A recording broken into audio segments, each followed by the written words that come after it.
I think what you guys fail to realize is there is already a full out bounty out there that says, listen, do not enter any spaces that Goat James Kingdom is in. You do not want to enter those. It's not safe for you. There's a warning for all Zesty Jeffries. They know, It ain't hey, safe. if you pop up on a live where Goat James Kingdom is on, you might end up on a viral clip. Another one bites the Hold dust. on. Watch this. They Watch don't this. want it. Mookie says so he wasn't getting hard doubled in the 90s. First of all, Mookie, y'all were talking Nobody about said that. Nobody said that. y'all were talking about 1988 versus the Pistons. Y'all were not talking about the entire 90s. So what I'm gonna do, Mookie, is I'm pulling up any random game from the 1988 Pistons Bulls series.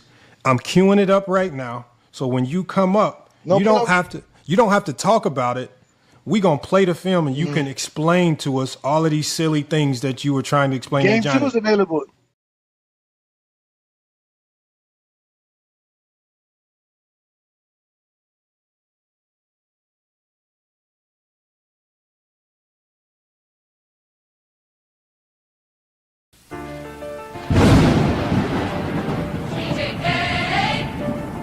Grip keeper, Ajani the exposer, piano daughter, organ low, archive open, foul on foul, clip on clip, watch your mouth, straight on it. Grip keeper, grip keeper, archive creeper, podcast creeping, zesty talking, zesty talking, pan on leaking, pen on leaking, say he said it, said he said it, where the clip, let it flip, run it back, let me see it, TJK, let it separate, Ajani pull the record, let it meditate, they made the name, not a name by grip keeper, walking through a dark line.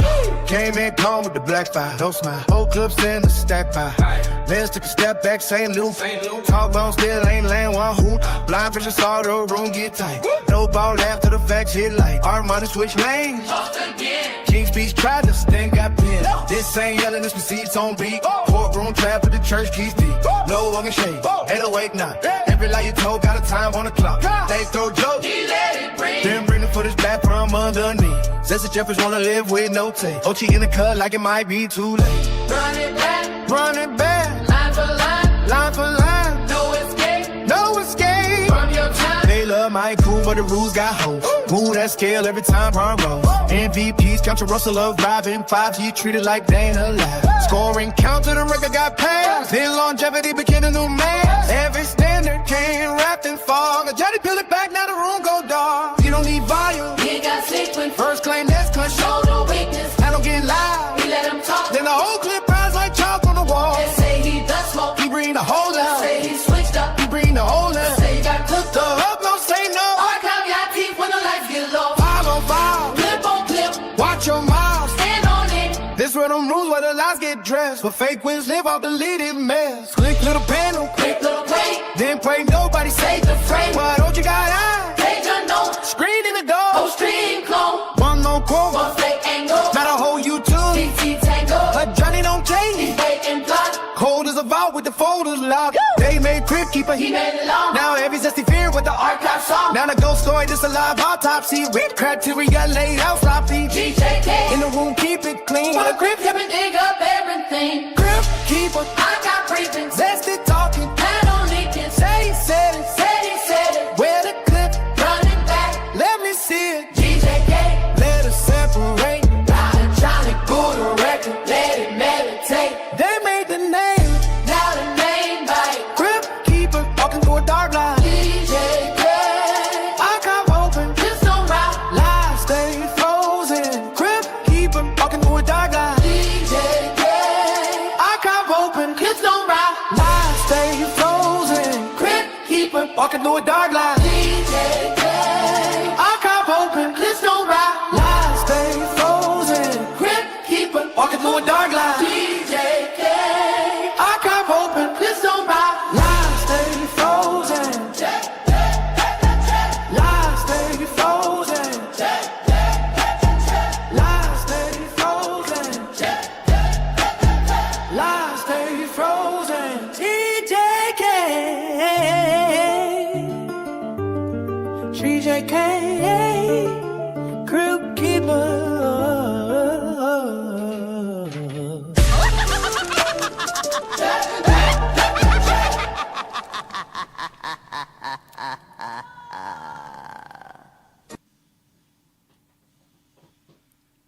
Peace and blessings, y'all. Peace and blessings. Welcome to the Friday Night Exposure with the Exposer.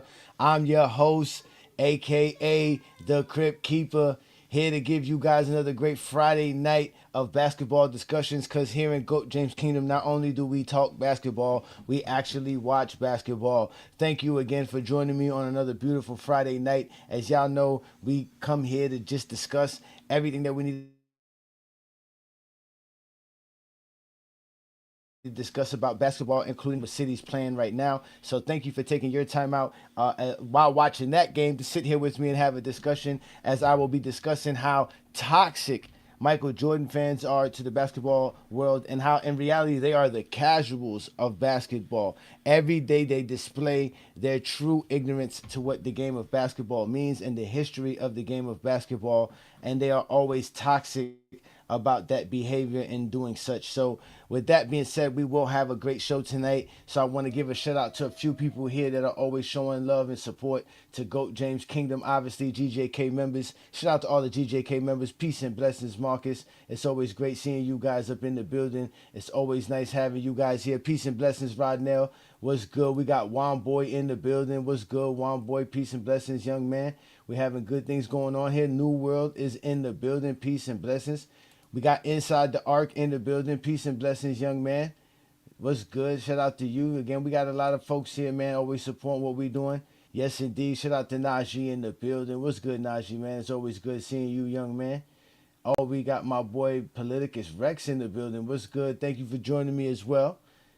Glad to see you guys up in here. What's good, Tay? Peace and blessings. Again, if you are a GJK member, make sure you are watching tonight's program on the GJK channel.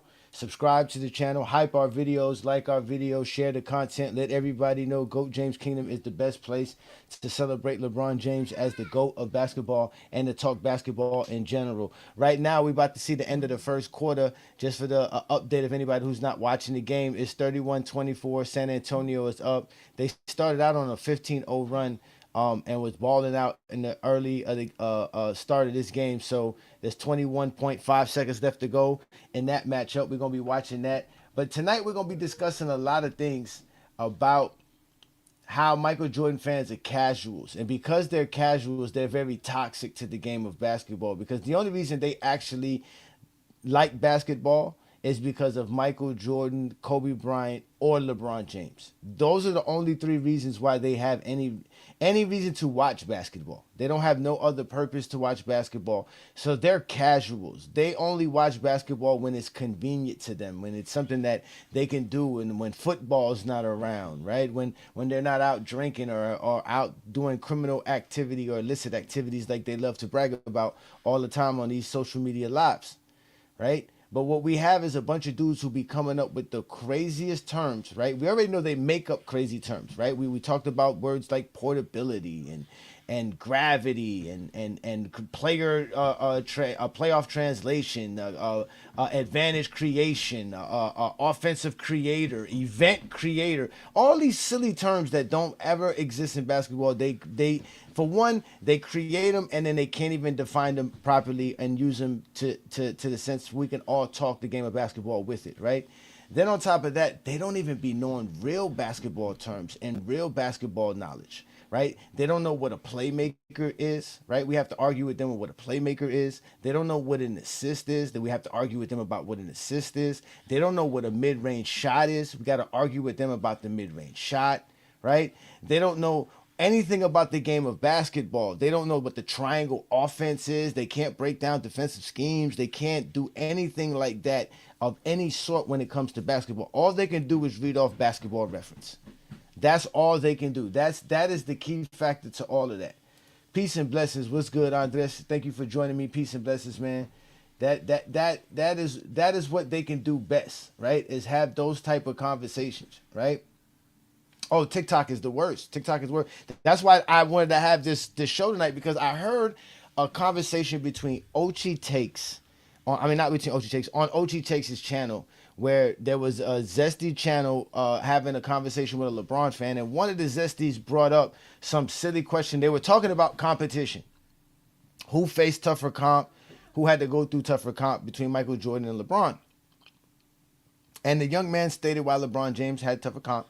And the response to that is always a question, is let me ask you a question, right? That's what the Zesty said. He said, is it tougher to dribble versus hand checking or tougher to dribble without hand checking? Now, mind you, ladies and gentlemen, hand checking has always been a rule in the NBA that you cannot do. You cannot hand check. It was always a rule in the league. But somehow Zesty Jeffries think playing defense is hand checking. They literally think putting your hands out in front of you is good defense, right? So obviously the young man was startled by that question because Zesty Jeffries have been permeating the whole basketball world with their Zesty Jeffrey logic, and some people have come to the idea that this is actual basketball talk. Although this kid's a LeBron fan, he still couldn't dissect what this Zesty was saying because this LeBron fan thinks hand checking is real. He really thinks hand checking is a defensive strategy that actually works. Because Zesties have been telling people hand checking is a deadly weapon and people were using it for decades. False. These are lies. Like I said, they make up a lot of shit. And we all know why they make up shit, because Jordan's career is not enough. And if Jordan's career is not enough, then what do you have to do? You have to make shit up, right? And that's exactly what the Zesties have been doing, right? So with that conversation, right? Exactly. You reach, I teach. That's exactly Michael Jordan's words. You reach, I teach, right? So with that being said, right, we had a conversation with Dookie and them, right? Y'all know who Dookie and them is. The young man, right, came on FYF Sports Debate, and he came to have a conversation with us on the GJK FYF TikTok takeover about this defense that the Pistons were running versus Michael Jordan. Because again, he caught a conversation that I was having with the Zesty Jeffrey on a TikTok live, where I was explaining to the Zesty Jeffrey about how Jordan basically quit versus the Pistons in 1989. That's what he did. He quit. The guy asked me, show me when anybody said Michael Jordan quit on his team. I gave him a whole list of people who stated Michael Jordan quit on his team in 1989 versus the Detroit Pistons, right? For the second straight loss in a row versus that team. So when he heard that, he started getting into his feelings. So when the conversation came up later, because he was talking about event creator, again, making up fake terms. I mean, the man came up and said, he said defensive. He said, when you're talking about a multi-layered defensive ecosystem, this is something that was said in a conversation, ladies and gentlemen, about basketball. The young man said, quote unquote, when you're talking about a multi-layered defensive ecosystem, ladies and gentlemen, nobody knows what the hell that means. But this is how Zesties want to talk basketball because, again, they're toxic. They're not interested in learning. They're not interested in gathering the right information. All they want to do is sound right, be right, and argue with you about basketball, right? And that is the problem with them. They're very toxic, and they don't know basketball. They're casuals. They don't watch it. This same guy who was asking about hand checking is on a TikTok live tonight, not watching basketball, right? But actually talking about LeBron James and Michael Jordan. Here in GOAT James Kingdom, we actually watch the games. Y'all know we watch the games. There's no question about that. We watch basketball. They don't do that. So let me give y'all a little snippet of what Mr. Dookie was saying, okay? Because again, Dookie is a funny young man. This guy here is hilarious, right?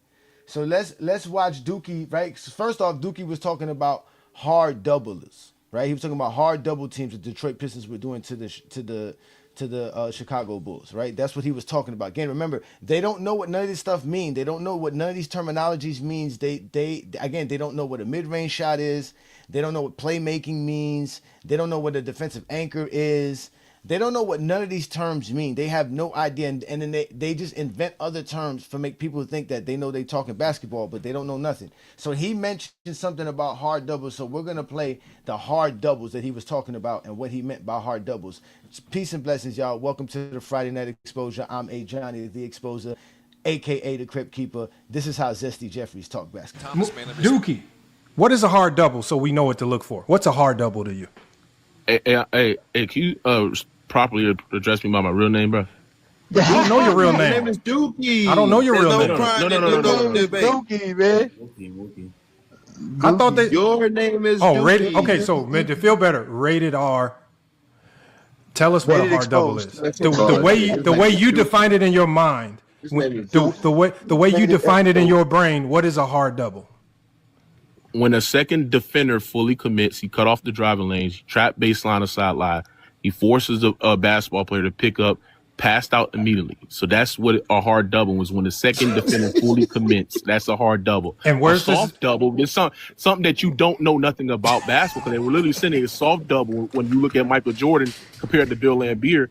A soft double usually when they stunt and they recover back to the shooter and make Jordan make a hesitate. You can't do that, sir. That's illegal. That's illegal defense. That's illegal defense, sir. You can't do that, sir. That's soft. That's illegal defense, sir. That's You can't do that, sir. That's illegal. That's illegal defense. That's what we talking about. That's illegal defense. I'm not talking about illegal defense. I'm not talking about illegal defense. You are talking about illegal defense. What you're saying is illegal defense. It's illegal. I didn't say anything about illegal defense. Do you know what illegal defense is? That's what's soft.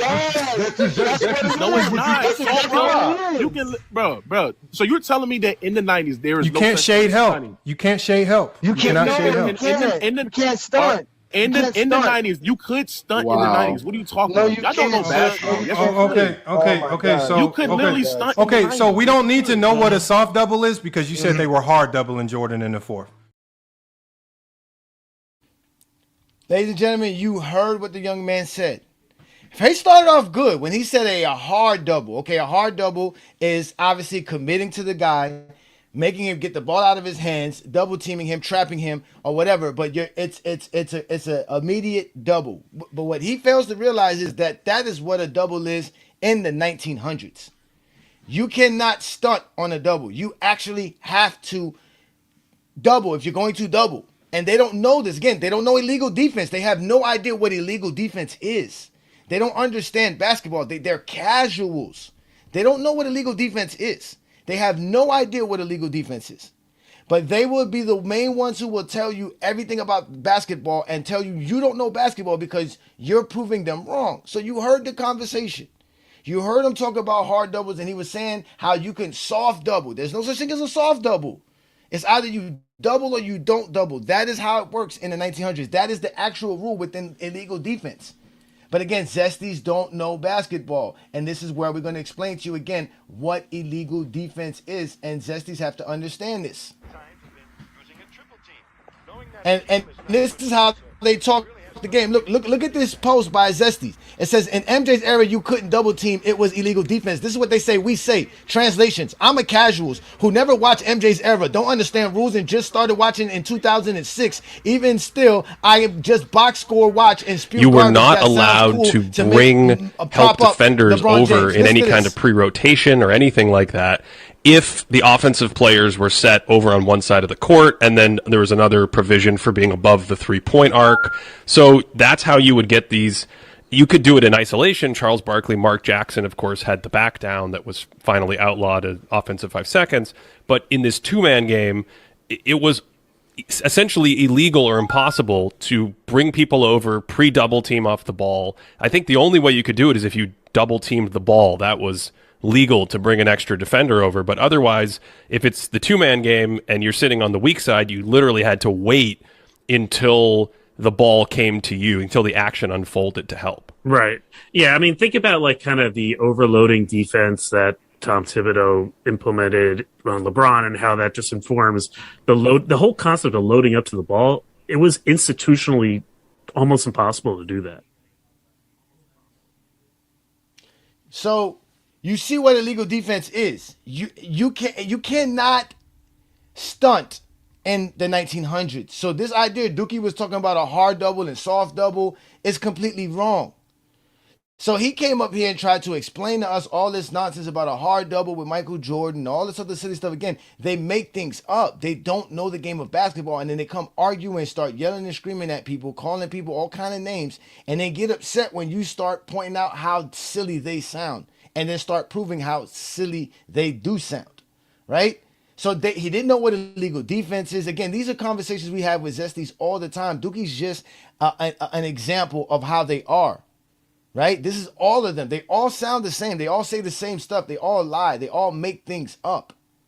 Right? They make it seem like flopping only existed in today's NBA. When the guy who invented flopping in reality was Vlade Divac, who played back in the 80s and the 90s. Right? So all this stuff that they be trying to tell us just be a bunch of lies, and then they are the ones who spew all of this stuff out for everybody to think that it's basketball conversations. These are not real basketball talks. No LeBron fan ever came out and said Jordan never got double teamed. That's not what we said. We said that Jordan never faced zone defenses. They try to pretend that Jordan was facing zones and intricate defenses. No, as you can clearly see from that illegal defense video, that it was very much space eligible for any player because of illegal defense. That's it. All you had to do was put players on the weak side of the floor and away from the ball. Then you had nothing but space. The defender only had one or two options: to stay on his man or to stay in an area where he was legally allowed to defend, or go commit to a double team, which is what Dookie was trying to call a hard double, which is committing to the double team, forcing the ball out of a guy's hands, or making him, forcing him into a turnover or a bad shot. Then he had the nerve to tell us what he saw was in the film. Now, this is the key thing of tonight's program, is that they like to tell us is what they saw. It's in their eye test. It's all about what they seen. They saw it. They were there. They witnessed it. They know what they're talking about. They watched the film. They went on YouTube. Now, mind you, Dookie is like 22 years old. I didn't even realize that. Again, I be arguing with dudes that were born after the towers dropped. I don't even know why I do it. I shouldn't have no conversations with anybody who wants to talk basketball with me that was born after the towers dropped. You do not know basketball enough to have that conversation with me, right? But let's continue this conversation with Dookie, because again, Dookie told us that hard fouls going on in the game of basketball. So we're going to start showing Dookie the games so Dookie could identify these actual, I'm not hard fouls, hard doubles, these hard double teams, right? So we're going to start showing Dookie the film so Dookie can start showing us what he says in the film. Because mind it, all right, let's just say these guys can't explain it because they don't know the terms for real. But at least whatever they're saying, we should be able to see in the film. Let's watch how Dookie explains what he considers is a hard double team in the 1900s. So I want to see this elite defensive strategy. That's what I want to see, this hard doubles coming at Jordan every time he touched it. That's what I'm waiting to see. Have we seen one hard double? Rebound Grant. Pippen is decked. A hard double would be on the way right now. Jordan behind a Grant pick. Look, jump pass, double. That's what happened. Exactly. Double. That's not That's not a hard double. Why he didn't shoot it? That's a double. He couldn't shoot. That's not a double team. That is not a double team. That's not a double team. That's Jordan Hold on, watch this. That's Hold on, what watch. scared to shoot. That's what that is. Jordan was scared to shoot. No, do you know that the double team was literally getting set and Jordan passed out the double team? Bro, are the you double team was literally dumb? about to That's fall. not a double. We just watched it. Yes, because bro, the double. That's a team double right there. That's a double right there. That was What are you talking about? Jordan driving into the defender is not being double teamed, sir. He's driving into the. Look at it. That's not a double team. That's not a double team. Stupid ass. Stupid ass. Stupid ass. Double team, dumbass. Stupid ass. Bill Lambier was about to come up and get the ball out of the Jordan. That's not a double, man. That is not a double. That is a double. When someone comes over here and get the ball out your hand, that's a double. Stupid ass, man. Shut up, man. Come on, man. I don't know basketball. This man said that's a double team. That is Now a we double playing team. the game. And Ajani. How are you a coach? And Ajani. How are you a coach when you don't even know what a goddamn double team is? I know. Okay, so everybody in the chat. Hold on, let's pause the game. Everybody in the chat. Put a 1 in the chat if that was a double. Put a 2 in the chat if that was not a double. We know what a double team looks like. His name is Dookie. We're talking to a FYF Sports. Okay, hold on. No, Mookie. You don't do Mookie. We were just telling you. You would tell us what you saw. That's what we saw. Hold on. How many number 2s? Hold on. Look in the chat, Mookie. Two. I don't hear what they say. So you see what I'm saying? You see what I'm saying? So now we're supposed to be able to see all of this in the film. It's not in the film. Ain't no double teams. Ain't no none of that, right? But that's what he considered to be double teams. Michael Jordan running around a pick and running into another man and saying, oh, well, that's a double team, right? Instantly couldn't tell you what a double team is. Had no idea what a hard double team is on top of that, right? But these are the type of conversations we have with these Zesties. Again, y'all tell me that I'm outrageous, or I'm outlandish, and I'm this, I'm that. I'm just a basketball fan. LeBron is not my favorite player. It's very easy to like LeBron as a basketball fan because the dude is great at playing basketball. It's not hard to see how good LeBron James is at basketball. It's not hard. But y'all don't want people to accept that. So y'all have to make shit up all the time. Y'all have to make it seem like Michael Jordan was facing difficulties. Michael Jordan was special. There was something different about Mike. When there was nothing different about Mike, nothing in the film says it, like Juan Boy says. Nothing in the stats say it, like GOAT James Kingdom would say. Nothing in the accolades say it. Nothing in the achievements say it. All we have is a bunch of dudes who want to use Michael Jordan and Kobe Bryant. Because for one, most of them are really Kobe Bryant fans. They're not even Jordan fans.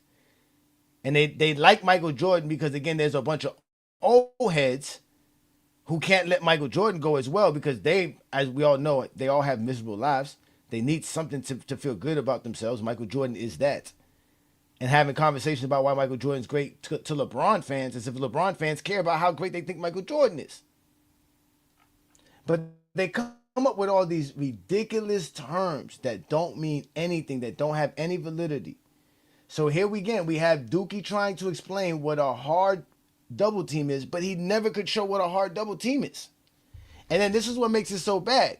When you're in these conversations with them and you begin to discuss things with them and provide them the information that they're lacking and they're asking you for, instead of digesting that information, understanding it, and then regurgitating it in a proper manner so that they can speak basketball smart, no, they just get into a full out rage and start and Zesty. Right? So again, we're going to play that for you and show you how they act. And again, this is just going to be me explaining to Dookie. Listen, Dookie, this is what a hard foul is. And he's never going to understand it or take it because they don't know basketball. They're not interested in knowing basketball. They just want to talk basketball to the point to where they can be the right one in the conversation and the bullies and feel good about themselves. And I know what I'm talking about. They want to be Stephen A. Smith. You see how Stephen A. Smith behaves? When he's on First Take and he always propping himself up to be some kind of special dude and somehow everybody's paying attention to when he got this and he's successful and he's that. That's how they talk. They don't talk about the game. They talk about themselves. And they try to utilize the game to prop up themselves. So let's listen to Dookie now get upset at me, explaining to him exactly what a hard double team is in the game. Hold on, we're looking for hard doubles. Where's the hard double? That's the double. That's not a hard double. Run it back, Lamont. Bro, Run it back, Lamont. Y'all don't know basketball. You gotta be the dumbest man. You don't know basketball. You a dumbass. He's driving towards the defense. Dumbass. Y'all don't know basketball, bro. This is bad. Bro, replay this. Real bad. That is clearly a fucking double. Lamont, No. Replay the. They think stepping up in the gap is the double. Hey, Lamont. Nigga, that is a double. You can't make this up. If a player is coming over, on the weak side, We're about to see it again. Lamont, so I can talk, Lamont. Hold on, wait, Lamont. Before you do it, don't pause it, Lamont. I want to say this. They think, again, guys, listen. They think dribbling into the defense is being doubled. Again, being doubled. That is clearly. That is clear. Especially if Mookie, we gave you a chance to speak, bro. Mookie, we gave you a chance to speak. I'm talking. How we don't know basketball when we're talking? Okay, if they're hard doubling Mike, that means as soon as Mike catch the ball, there is a man assigned to go double him. We don't see that. That's not what happens. Jordan goes all the way to the basket before he sees that second defender. He's already in the paint. That's why he sees another defender. It's not because they're doubling him. It's because Jordan is dribbling into the defense. A true hard double is usually when you catch the ball. A true hard double? And immediately a second defender commits. So if someone, of course, that's what I said. I said a second defender commits. That's the hard double. He said when the defense fully commits. I want to see two defenders. They got to double team instantly. You double team instantly. No. That's not. That's instantly. Y'all don't know what a hard double is. Okay, you said a hard double was two defenders fully committed. When Jordan catches the ball, pause it. When Jordan catches the ball, pause it, Lamont. Nobody's coming at Jordan. Look, where's the hard double? Nobody's coming at Jordan. There's no hard double. That's a hard hedge. There's no doubles. Where's the double? Where's the double? Where's the double? Where's the double? They switch. Where's the hard double? Where's the hard? Look, they're forcing him left. They're forcing him left. Look, they're forcing him left. He can't go right. Look at the low man. Look at the low man. Let the play. You said a hard double. That's not a hard Can you double. let the play? He's dribbling to the basket. That's what Can you let the play? They're doubling. That's a double. That is a double. That's not a hard double. That is a hard double. That's not a hard double. That's a hard double. That is a hard double. That's a double before anybody showed up. You don't know basketball. Oh my God. You don't know basketball. We keep telling y'all that. We don't know basketball. That's a hard double. Clearly, you see this young man has trouble. And as Trenton said here, our double team happens instant before you dribble. Exactly. We kept explaining that to him. A hard double is as soon as that man catch the ball, there's two men on him. We talked to Sharon Wright, aka Six Pick on TikTok, and Sharon Wright played in the 1900s in the NBA. He played in the 90s, played versus Michael Jordan. He told us, man, you're supposed to get there even before the ball gets there. So that means as soon as that ball's in the air to the man that you're supposed to hard double, you double. It's an instant double team. There's no wait until he dribbles, do none of that. What Duke is trying to call a hard double is any regular double team, meaning as soon as they decide to double team somebody, that's a hard double. He's just like he said, somebody here put it in the comments. Let me make sure I get this right. A true hard double. Let me see here. Oh, there it is. My boy Politicus Rex says casuals don't understand. It ain't playground. Doubling an NBA player means leaving an NBA player open. Exactly. So he says once you commit to a double team, meaning leaving your man open, that's considered a hard double team. Well, ladies and gentlemen, that's just a regular double team. Anytime you leave your man to go double, you're doubling. That's that. So every double team, every time a player got double, that was considered a hard double. So that means everybody was doubled, hard doubled, like Michael was. Michael Jordan wasn't going through nothing special, right? That was the whole conversation we were trying to explain to him. If you're saying that anytime somebody doubled Michael Jordan, that was considered a quote unquote hard double, that means every player that played in that game and any player who played in the league basically got hard doubled every time they went to the basket. He tried to make it seem like, no, that's not what was going on, that only Jordan was getting these special double teams because, again, they can't talk basketball. They don't understand basketball. They're not real basketball fans. They're just dudes who are trying to create content, and they see that they got an obsession fan base that hate LeBron as much as they hate LeBron. That's why they feel so comfortable. It's all about them. It's not about basketball. It's not about talking basketball. That's why they're toxic. They're the casuals that are infiltrating real basketball spaces and creating havoc, disruption, chaos for no reason other than just being zesty. They don't know basketball. They create fake terms. They have fake stats and analytics that don't mean nothing. They don't know how to use none of these things. So like I said, they don't know what a mid-range shot is. They don't know what an assist is. They don't know what a playmaker is. They don't know what an illegal defense means. They don't know none of these terms. They don't know what any of these things mean. They don't know what a hard double team is. Like, they don't know about none of these things when it comes to basketball. All they know is scoring. They don't respect rebounding. They don't respect, good positioning, team chemistry. They don't even respect GMing to a certain degree. They think players run around here get other players on the team. They really think players build teams, not GMs. They don't have respect for coaches, strategies. They can't explain strategies to you. They can't give us no definition of anything. But they're going to sit here and tell you you don't know basketball because you're supposedly propping up LeBron James. Shout out to Twain Gant. Peace and blessings, brother. Thank you for joining me.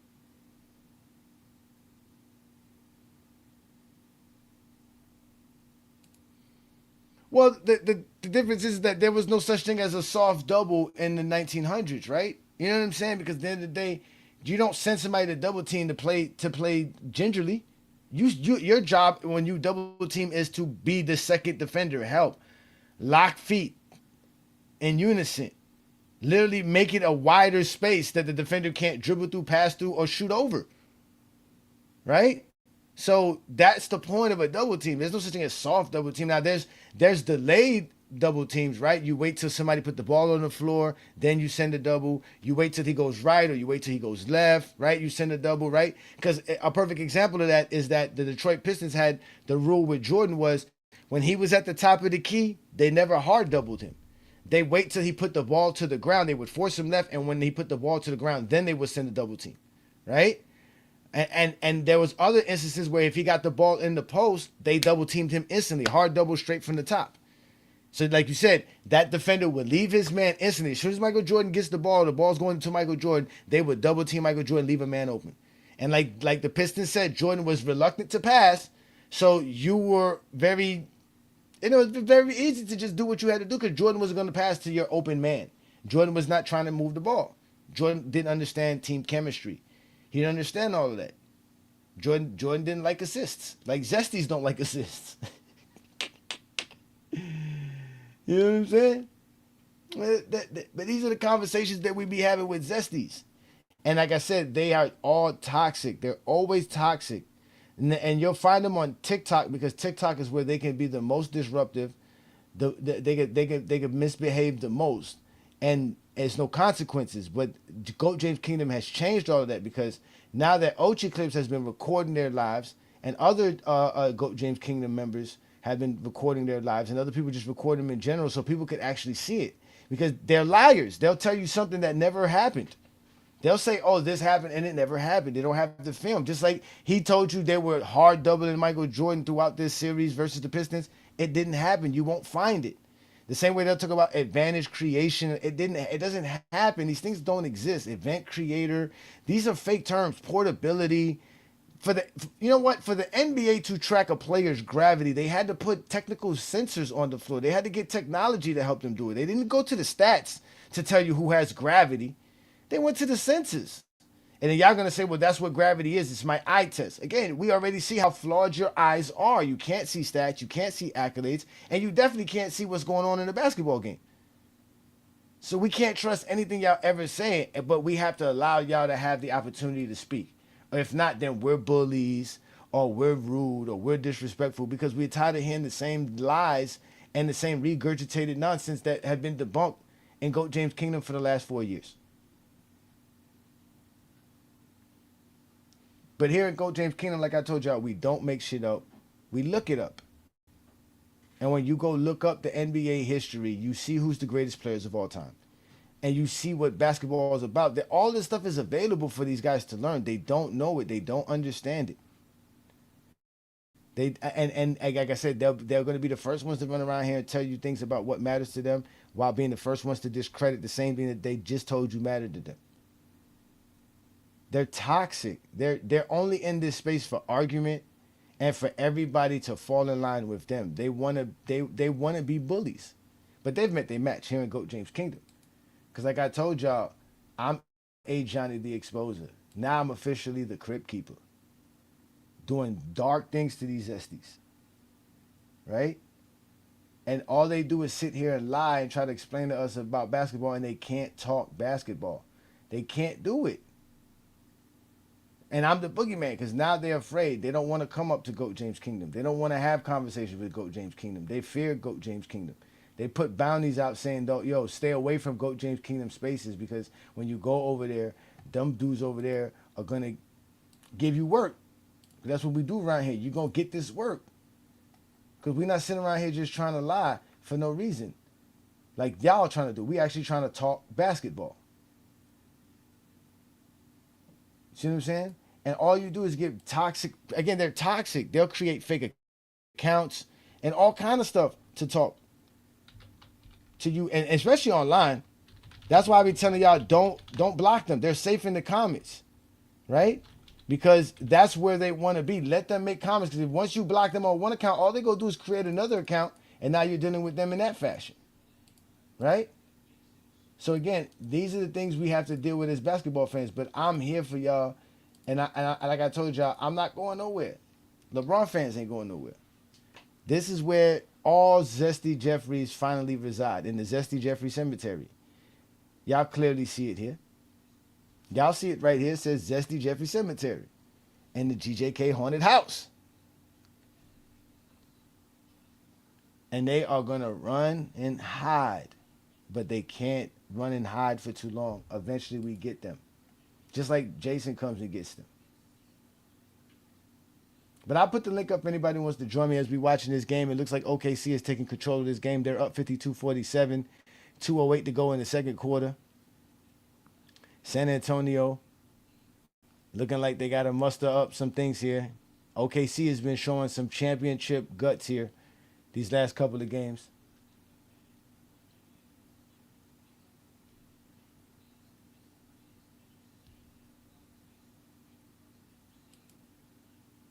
Yeah, listen, man. All those dudes that talk Michael Jordan, where you see them at? They're nowhere. They don't have no spaces to really talk the game. They don't talk the game good enough, right? Like that's just the truth. They just don't. And the problem is again, they don't know basketball. They make shit up all the time. What's happening, man? No. What's good? What's good? What's good, Hollywood Hearn? What's good? What's good? What's Uh, good, man? I'm not fishing for nothing. I don't have to fish for anything. All I got to do is tell y'all LeBron's the GOAT. That's it. Y'all start running. Why y'all here? Because we keep reminding y'all LeBron's the GOAT. That's all y'all care about. Like I said before the start of the show, I told y'all only care about LeBron James, Michael Jordan, and Kobe Bryant. Y'all don't care about nothing else. Man, I don't care about none of them bombs. So Forget Mike, forget Kobe, forget Bron, man. We got a great game on right now. Forget them mm-hmm. bombs, man. LeBron not in the playoffs. Jordan, Kobe not with us no more. And Jordan ain't played in damn near 30 years. Who cares about them bombs, man? It's a new Well, day. you heard that game one was the most watched game one of the Western Conference Finals in NBA history. Oh, Yeah. man. SGA's nasty, boy. They nasty, man. They nasty, man. Oh man, but wait again. But wait till y'all see the comic strip that I'm coming out with. I got a motion comic strip of that Dookie's incident to show y'all again how these dudes can't talk basketball. All they do is again make shit up all the time. And like I said, Herm, it's one thing to say, yeah, we should just watch basketball, but the problem is that again, until we rectify the GOAT debate, there's no real basketball watching or understanding of the game of Shit, basketball hey, because Johnny, the GOAT debate, everything. the GOAT debate will never be rectified, though. That's the Well, reality. eventually it will be. It'll take some time. It took time for it to get to where it's at, so it's gonna take some time to reverse it. That's all. It ain't gonna happen overnight. Rome didn't fall in a day. You know what I'm saying? That's just how it works. But OKC is up 54-51. It's 1:15 to go in the second quarter. Uh, Here we go. They're not doubling SGA no more like they were doing early on. Oh, foul. Bad jump by bad contest by Wimbenyama. You too tall to be letting somebody do a up and under on you now. Come on, Wimby.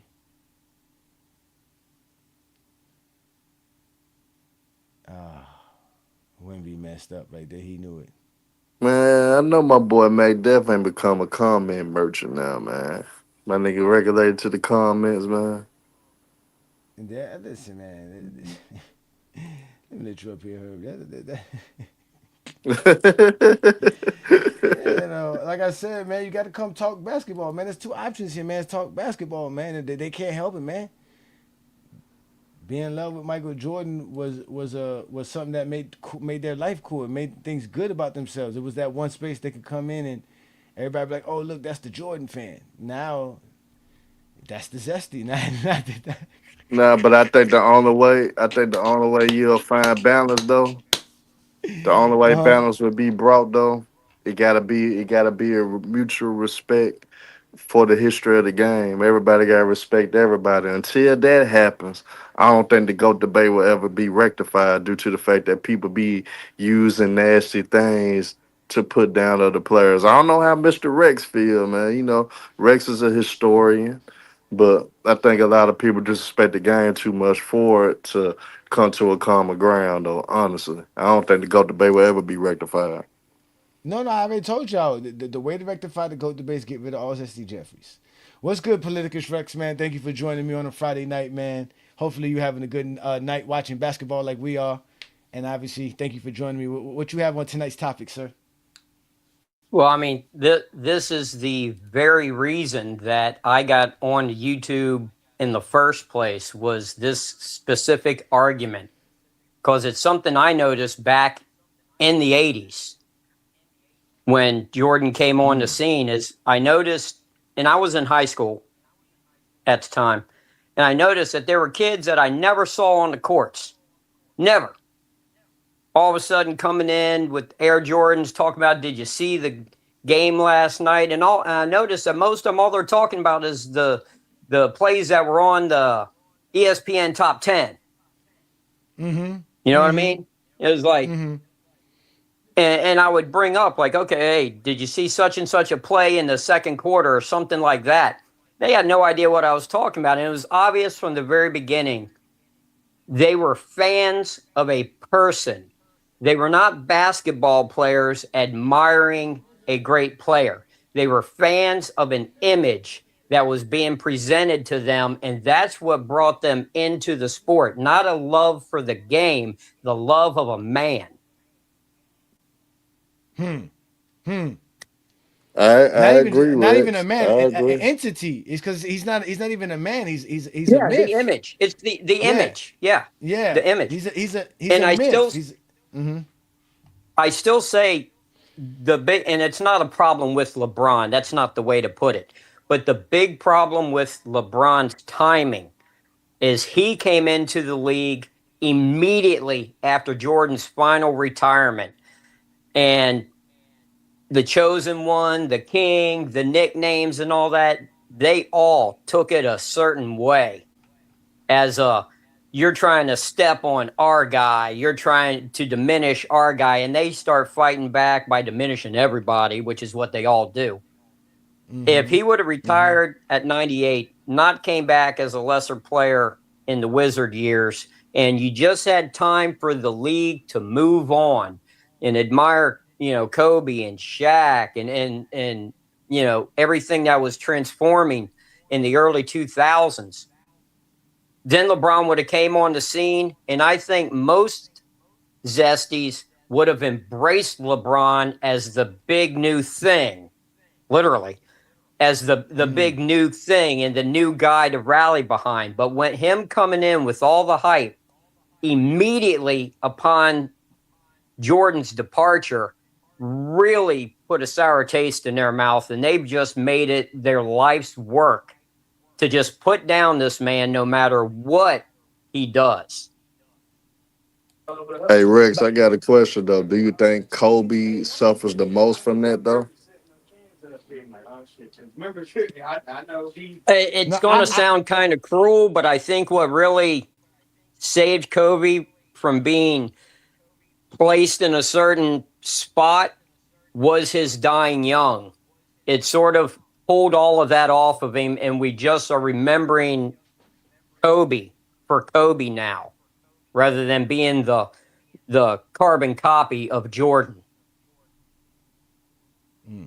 But I think the visceral really wasn't even he came too early from Mike. I think he came too early because of Kobe. I think what really hurt them because a lot of them never really saw Mike, right? When you Yeah. see guys like this guy, I'm gonna call him Zesty Fitness and Rants. That's his name, right? He's younger than me. So he didn't see Jordan. Like these guys didn't see Mike, man. You can't tell me at 12, 13 years old, I'm supposed to get some basketball knowledge about what you saw. When Jordan won his fourth championship in 96, I was 15 years old, Rex. What can I Yeah. who was any one of us is gonna sit here and let a 15-year-old tell us anything about basketball? Yeah. Right?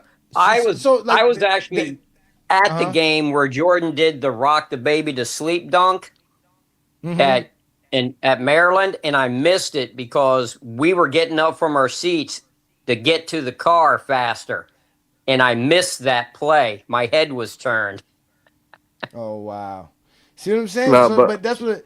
But those guys didn't see. They didn't see Michael Jordan. So Kobe was that. That's why they love Kobe because for them, Kobe gives Yeah. them the interaction to Michael Jordan that they never had. But then here comes LeBron, out of nowhere, in the middle of Kobe's prime, playing better than Kobe and being better than Kobe and getting the Yeah. praise that should have just gone to Kobe. And that's what I think got them upset because they're like, yo, Like, because they're more, a lot of those guys are really Kobe guys more than anything. They're not really Michael Jordan fans. Like you said, Michael Jordan was just a part of being cool, like wearing his sneakers, going Yeah, in the lunchroom and talking the about image. ESPN highlights. Exactly. Exactly.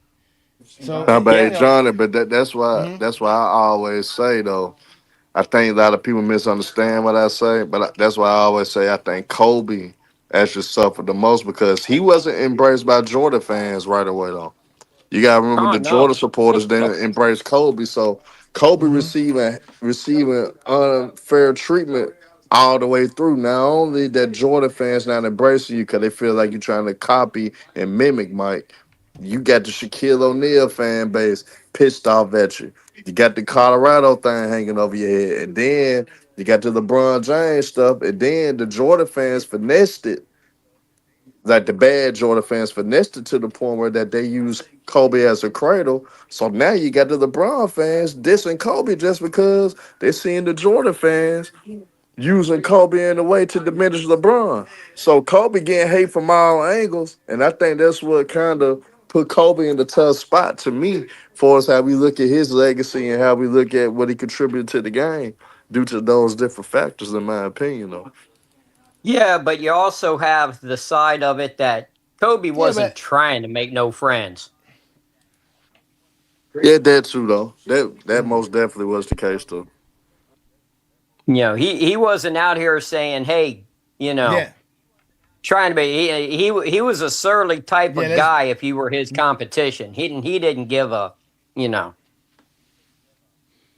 yeah, he didn't care. He didn't care about what people thought and nothing like that. He just tried to play the game, and but he did want to be better than Michael Jordan. That's for sure. He wanted Oh yeah. that same prestige legacy, right? That's what he wanted. He wanted to be that. But again, this idea though that you can't like Michael Jordan, Kobe Bryant, and LeBron James is the problem because I've heard people say that now. Like, why can't we just appreciate all three? Well, the point is we I really do. can't when there's a bunch of. I know you. Well, we know there's some guys who can, but in the overall spectrum, there's no way to do that because they're not able to be in these spaces, right? There's a guy on TikTok called Tony Styles, and shout out to Tony, man. And he's a Bill Russell guy, right? Rex, and his thing is Bill Russell's the GOAT. But when he comes to LeBron fan spaces, there's no problems. He has fun with us. He has conversations with us. He talks basketball with us, and he can't do it over there with the other guys. When he goes with the Zesties, it's a problem. The things that he says, they don't like the way he talks basketball because he actually talks the game where it's not just praising what Michael did best or what Kobe did best, is what the game is about. They don't like that. Cause that now shrinks Michael Jordan and Kobe Bryant's aura because supposedly they're special. Supposedly they were able to transcend the game, and nobody really transcends the game. The game will always be the game. Like it will always be the game. You have to respect that part, but they don't respect it. Like you said, they just don't respect it. So they can't Yeah. respect anybody who doesn't appreciate Jordan and Kobe as one and two. Yeah, and that's the thing that I noticed about most is they consider the NBA to be the end all be all, rather than understand that the NBA is a homogenized product that's made to make money. The rules are changed if it will produce more viewership and more money, not if it's better for the game. You know, there was a time before Stern took over when every rule made throughout the entire history of the sport was made to level the playing field, to make the playing field as even as possible for all participants so the best basketball team would win. Then they started changing rules to create a certain type of play that's more appealing to the watchers, not to benefit the players. And that's why I'm not a big NBA fan. I would rather go out and watch kids play on the playground or guys at the over 40 league at the Y play some down home, gritty, get after it basketball than watch the NBA because they've tweaked all the rules solely to get the clicks with the deep threes, slam dunks, Confrontations at the rim or the deep threes is basically what they put their money behind. When I still remember 1986, the ESPN Play of the Year was a play by the Boston Celtics where all 5 guys touched the ball. Not one dribble was taken, and they score a layup at the other end in 6 seconds. That would never be the Play of the Year now. Well, that's what Jordan changed. And it became a me thing, which is why they love Jordan. And that's why they behave the way they behave. It's all about me. When you're in a conversation with them, it's about me. And then when you try to tell them, I don't care about how you feel, because I'm not here to have, especially me, you know how I am. I'm not here to tell you how I feel. I don't have time to have a 3-4 hour show or any type of dialogue on the internet where I'm telling y'all how I feel. Like, that's not a conversation you're supposed to have on social media with strangers. Like, you come here and have a civil conversation, logical conversation about information that you can provide. I'm here to provide information. I'm not here for nothing else. If you don't like the information I have, it shows me your level of intelligence. Because only special ed students get mad at information. Well, that's like when it seems like now we're talking about like the hard double and the soft double. It's like they think now that it's 2 different types of a double team. Like you separate a double team and it can be this or that. As someone that played back and learned the game in the 70s and early 80s and played through the rest of the 80s, what those terms originally meant was when you're coaching defense and you want a hard double, it means you want your second defender to charge that ball and force the offensive player to make a quick decision, whether it be pick up his dribble, making a pass jump in the air, make a bad pass, or put up a quick bad shot. That's a hard double. A soft double was a fake double, where what we're going to do, last time down court, you hard doubled him. We created a turnover. This time, the same guy comes down. You're going to do a soft double. You're going to fade to the double team to make him think you're coming again. And then you're going to stay back with your man. And to create confusion, one time you double hard, you go after it. The next one you do a soft double, which is you're faking it. You're trying to make it look like you're about to go double, but then you go back to your man just to try and get them off balance. That's the original meaning of a hard and soft double. I don't know what this guy was talking about, like it's a whole like second play or something. Well, he was trying to say something about stunning, which is what they do in today's NBA, where you can actually stunt, which is literally leave your man, right? And act like you're double teaming, but you actually don't, like you said, you don't fully commit to the double team and force the guy to get the ball out of his hand. You stunt, you play off of your man. But the problem was you really couldn't do that in the illegal defensive era because you had to stay in a certain area. So in the video it described it perfectly. If your man was on the weak side, you could have never crossed over to the strong side of the floor. That would be unless you were actually going straight for the double team, which means I can see you coming at me, right? You couldn't come and cross into the strong side and then go back, right? That was illegal, right? But you would, like you said, in a certain extent, a soft double or just help defense, right? Which was basically getting as closer to you as I can without them calling illegal defense. So if I'm guarding a man above the 3-point line on the weak side, I can stay at the free throw line and at the center of the free throw line. I can't go any further into the strong side and I can't go any further into the paint. That's my area. I have to be above the free throw line and I have to be on the weak side of the floor.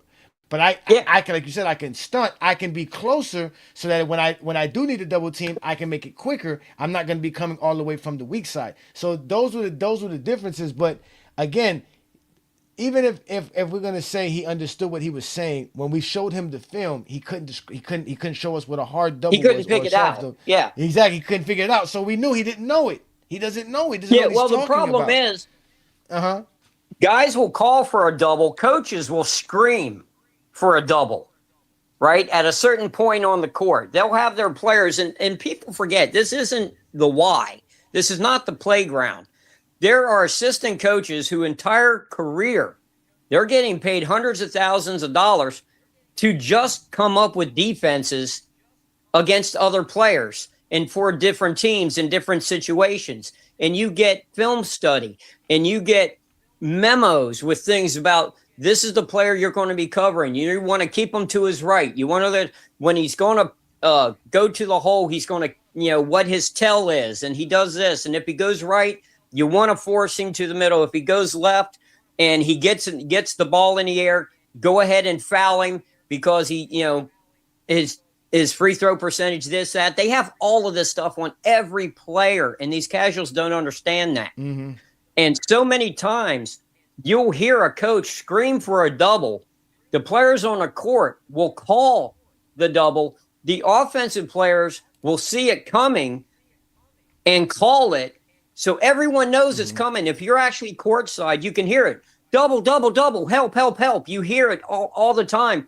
And the offensive player will make a play determined by them calling the help, but you on the video don't actually see it because he makes the decision before the guy's able to get to him.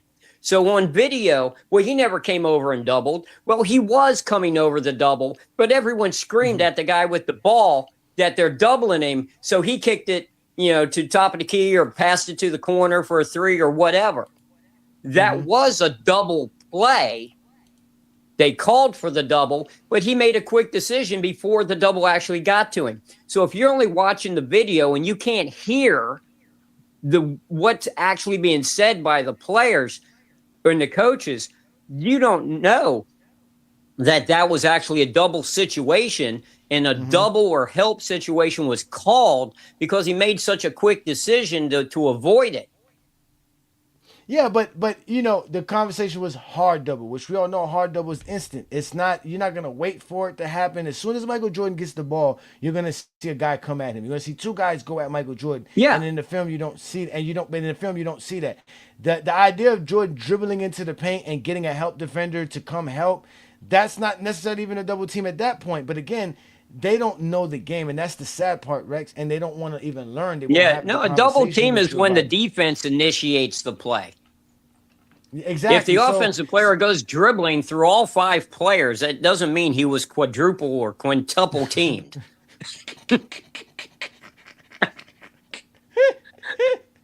Exactly. Right? So that'd be I'm with you. That's exactly the point. That's what we try to explain to people, right? So, again, but they'll come here and they'll get mad because we're just trying to talk the game of basketball. We're just trying to explain what happened, I had a video today that I saw from Mr. Just Say You Hate Basketball, right? Which is the funny thing because he really hates basketball because all his posts are negative posts about basketball. It's nothing positive about basketball.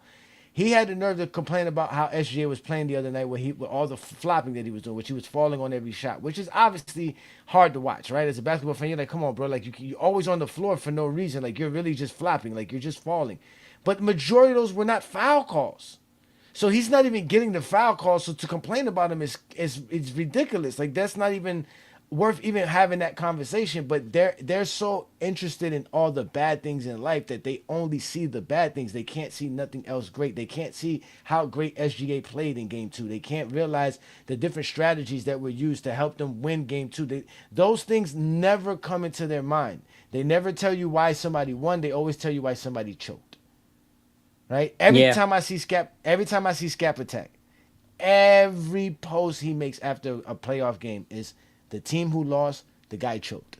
It's always that. It's never, another brilliant performance by SGA or another brilliant performance by Jalen Brunson. Jalen Brunson went off for 18 points the other night. People act like it's nothing. They don't even mention. They're not even talking about it. They still want to talk about James Harden. They don't make sense to me. Just don't make sense. That's what they're toxic. They want to have arguments. They don't want to be real, like you said, real basketball fans. They don't want to have real. They want to make fun of, like you said, you like to watch guys shoot on the playground, right? They're making fun of our guy down here, Ochi, for playing on the playground. Ochi makes videos of him taking shots and playing in the playground. They're making fun of his jump shot. because they can't explain why Michael Jordan's the GOAT. Like that's how they behave. Yeah, and that's what just drives me crazy because I remember when I first started following basketball, we're talking early mid 70s. And I was just a kid, but I would follow my older brother, and he'd go to the court. My dad was still young enough. On occasion, he'd get out there and play. And nobody other than Wilt got a lot of negativity thrown at him. A lot. Yes. But really, the other players, like, see, the big three at the small forward position, and during my days growing up, you had Havlicek, Barry, and Dr. J. Dr. J was the new guy. Yeah, you ain't got Elgin in there? Well, Elgin was gone already by then. Okay. And so it was, Dr. J comes to the NBA. He was the show in the ABA. And you already had Barry and Havlicek kind of going as the top small forwards. And then you guys would argue about which one was better. But I honestly don't remember anyone slandering the other two. They would argue for their guy of the three. But it wasn't a point of, well, your guy can't do this or your guy did that. Or you know what I mean? It was talking positive about their guy, not diminishing the others, because we all understood that those three were the three. They were the top of the pile. And if you were to say something stupid like, well, John Havlicek can't go left, I mean, you'd be laughed out of the place. People would not take another word that you said seriously about anything. Negative comments like that were not endured. It was, hey, these are the greatest players in the world, man. If you like that guy, and yeah, he does that better than my guy does, but my guy's really good too. And they all get their shots. They all make their plays. And it's just like in the mid 80s, man, once all the commercials started coming out and the shoes and everything, it was like Jordan's number one and everyone else sucks. And that was the only thing that was allowed to be thought. There goes like people always. I ask people all the time. I'll ask you guys right now. How many playoff game winners did Michael Jordan have? 2. A buzzer beater. Now, if you watch the Gatorade commercial, you think about 140. Yeah, of course. And the lowest I ever had a Jordan fan, a Jordanite, a Zesty Jeffrey, the lowest number that was ever quoted to me was 8. The answer's 3. They keep showing the same 3 over and over and over and over to where they think it's 10,000 different shots because they'll show the same shot from 5 different angles. And they literally think it's 5 different shots. It's not enough. The same 21 highlights. That's what we say. The same 21 highlights. That's what they always show. It's not enough. His career is not enough, and that's where it started. And I'm not Jordan fans. I'm not slamming Jordan. I think he's the greatest 2 guard that's probably ever played. But that's the hero worship thing. I lose my stuff, man, when they start acting like they're superheroes.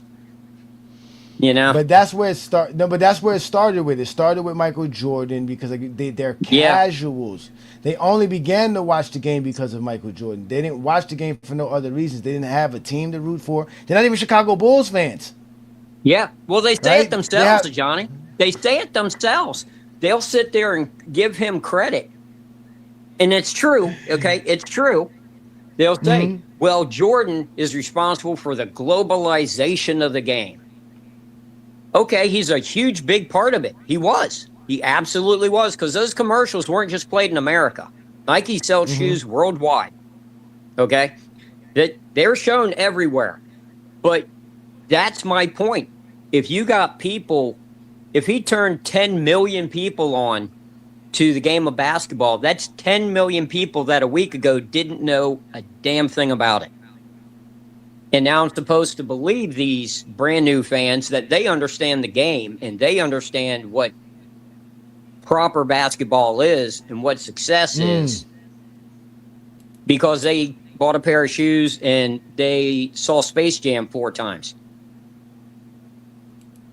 Rex, to you, what's the best era of basketball to you? What got the game on track to where it got to today? 70s. The 70s. And the reason why is probably the same reason y'all don't like it. But it's the reason I do like it. 70s was the last decade of real basketball. When you saw the great players in the NBA and ABA, they were the great players in high school. The high school game looked exactly like the NBA game. There was no difference in rules. It was the same game coming all the way from playing in the church league when you were 12 all the way to the NBA finals. It was the same game.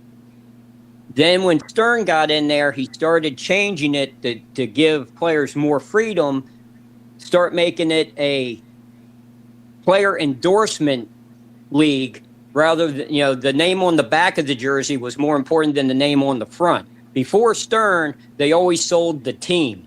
You had the Knicks, the Celtics, the Lakers, the Sixers. Then Stern comes in and it's Bird, Magic, Jordan, Hakeem, Ewing, and by coincidence, each team gets one great player. They put that in the rules. They basically put it in the rules to make sure every team got one good player. Yeah. Yeah.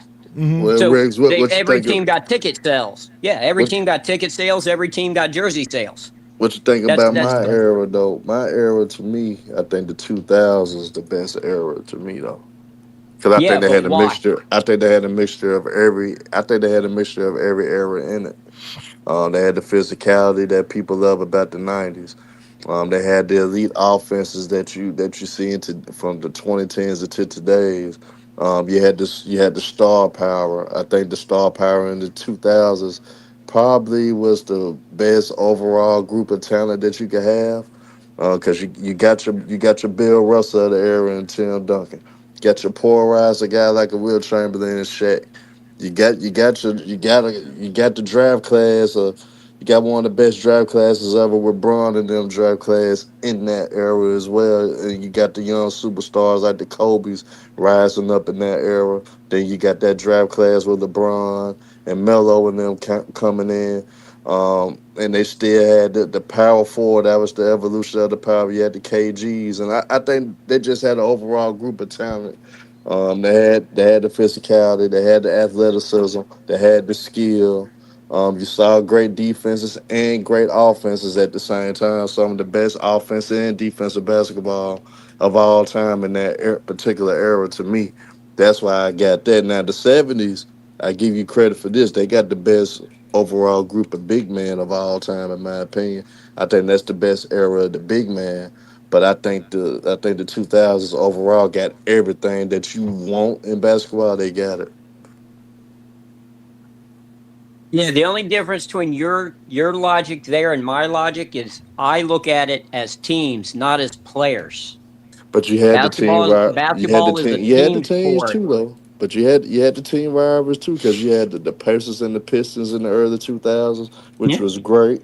Even though the Matters and the Palace happened, but that was great defensive basketball that you were seeing. Great brand of basketball that you seen. You had the evolution of the point guard, reached the new heights in that era with the J Kids, the Nashes, Marbury in the early part, and then you had the rises with the Chris Paul and them coming in. I I just think overall, I think 2000 were better than the seven. But I don't knock you for the sevens because I do understand how great that was because they was more team focused and you did have more team rivalries, but it was just as many team rivalries in the 2000s as well, though. Yeah, but you see, that's what I'm talking about. And this, I have trouble explaining myself with this, trying to get where people can understand what I'm saying. The reason I love the 70s was because it was the experimental era that led to the 80s, 90s, 2000s. You wouldn't have the 3-point shooting era of Steph Curry if not for 1979, and if not for the three pointer in the ABA in the early half of the decade. You wouldn't have the open court one-on-one play, the dunks, and that if you didn't have the 70s ABA, right? The game the merging of you the love ABA the and the refined NBA. game. Yeah. You love the refined game. I love the process. I love seeing the experimental era that led us to the refined era. Remember, all the great players of the 80s and 90s and 2000s, when they were kids, they were watching the players of the 70s. No, but did the 2000 kind of was reformed as well because they implemented the zone. They started allowing the Well, zone yeah, that's what I'm and it saying. changed direction. You seem to So really I think they love had their seeing the beautiful finished product, which I understand, I get. Me, my joy is seeing the experimental era, and let's see what comes out of this. Let's throw out this new league and see what happens, and let's have. I love seeing the process. You love. It sounds like you love to see the finished product, which is fantastic, and I get that. So your best era of basketball is the unfinished product. Yeah, I want to see the evolution. I don't want to see I don't want to see the Mona Lisa hanging in the museum. I want to see them painted.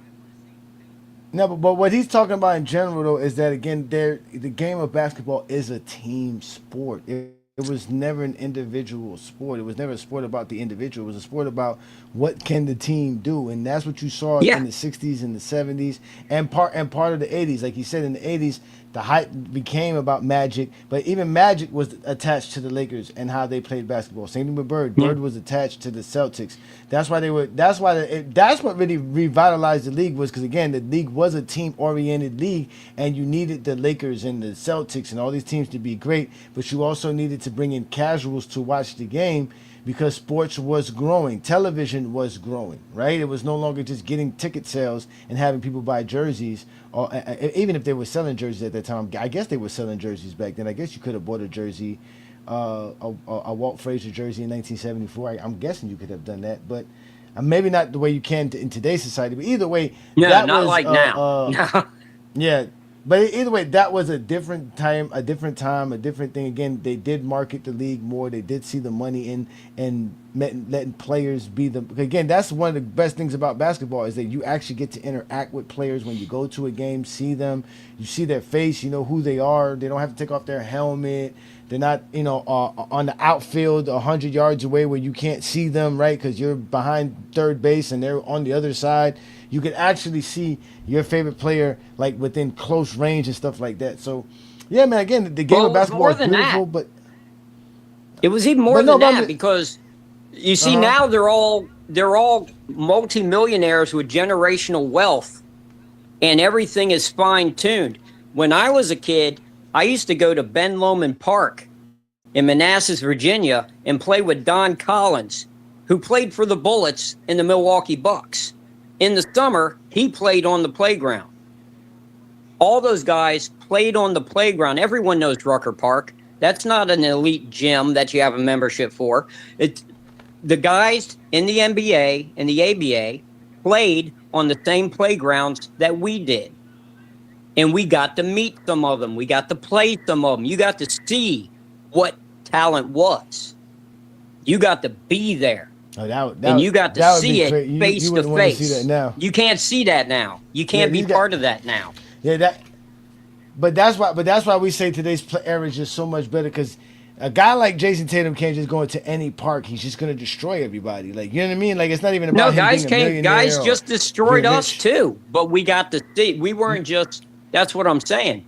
We got to see it. Yeah. Like I was on the court with a number of guys that are now in the Hall of Fame. I played with. I was on the court with them. They were outrageous. That's why I want to sit there and guys say, "Well, this is better than that," and this guy was trash. And it's like, hey, I played with that guy. I played with Adrian Dantley. All right. And I learned more from 3 days playing with him than I learned from every coach I ever played for. But again, that's the problem. We can never get to these conversations about basketball if the game is not about basketball. You see what I'm saying? So like Ochi, shout out to Ochi who's here and obviously Inside. They deal with it all the time. These are young men. They don't know nothing about the 1900s. They were born in the late 90s, early 2000s. So to them, like what they've been told, they have to go research themselves. Because there's not enough circles of men talking basketball. Because unless you're praising Michael Jordan and Kobe Bryant, nobody cares. Like that's how bad it is. Or unless you're talking about LeBron James, which is so funny to me because, like I tell people all the time, man, I'm a big time basketball fan. Right, my Heat is the team that I root for, the team that I watch and I pay attention to. Right. I started this particular content because I got tired of trying to talk regular basketball. Like just praising regular players became an issue. You can't even, like I said, you can't praise SGA. You can't tell somebody SGA is worthy of an MVP right now. They're going to tell you, oh, he's a flopper or a free throw merchant and all these silly terms that come out of nowhere. I mean that came out of nowhere that don't mean nothing. Have you ever heard of an event creator before, Politicus Rex? Say again? Yeah. Have you ever heard of an event creator on the basketball court? This guy's an event creator. I think I know what that means, and this is one of the things I always try and teach young players is at basketball camps. When I used to do the basketball camps, everyone tries to be Michael Jordan. Everyone tried to, be Dr. J. Everyone tried to, whoever you want to pick, whoever their favorite player was. And I used to tell them, look, how many teams are in the NBA? And at the time, there were 23. And I said, okay, that means there's 23 first options in the world. Everyone else in the league is a role player. Because there's 5 guys on the court. Back then, 12 guys on a team. There's only one ball. All right? So you need to do what Bill Russell said. You better learn how to play without the ball. Because that is who decides who wins and who loses. And I used to teach kids all the time. I used to teach kids all the time how to be the complementary player. Because unless you're one of the 23 best in the world, that's what you're going to end up being when you get to the most elite level. So learn your role, because here's the secret, guys. Coaches don't want 12 LeBron James.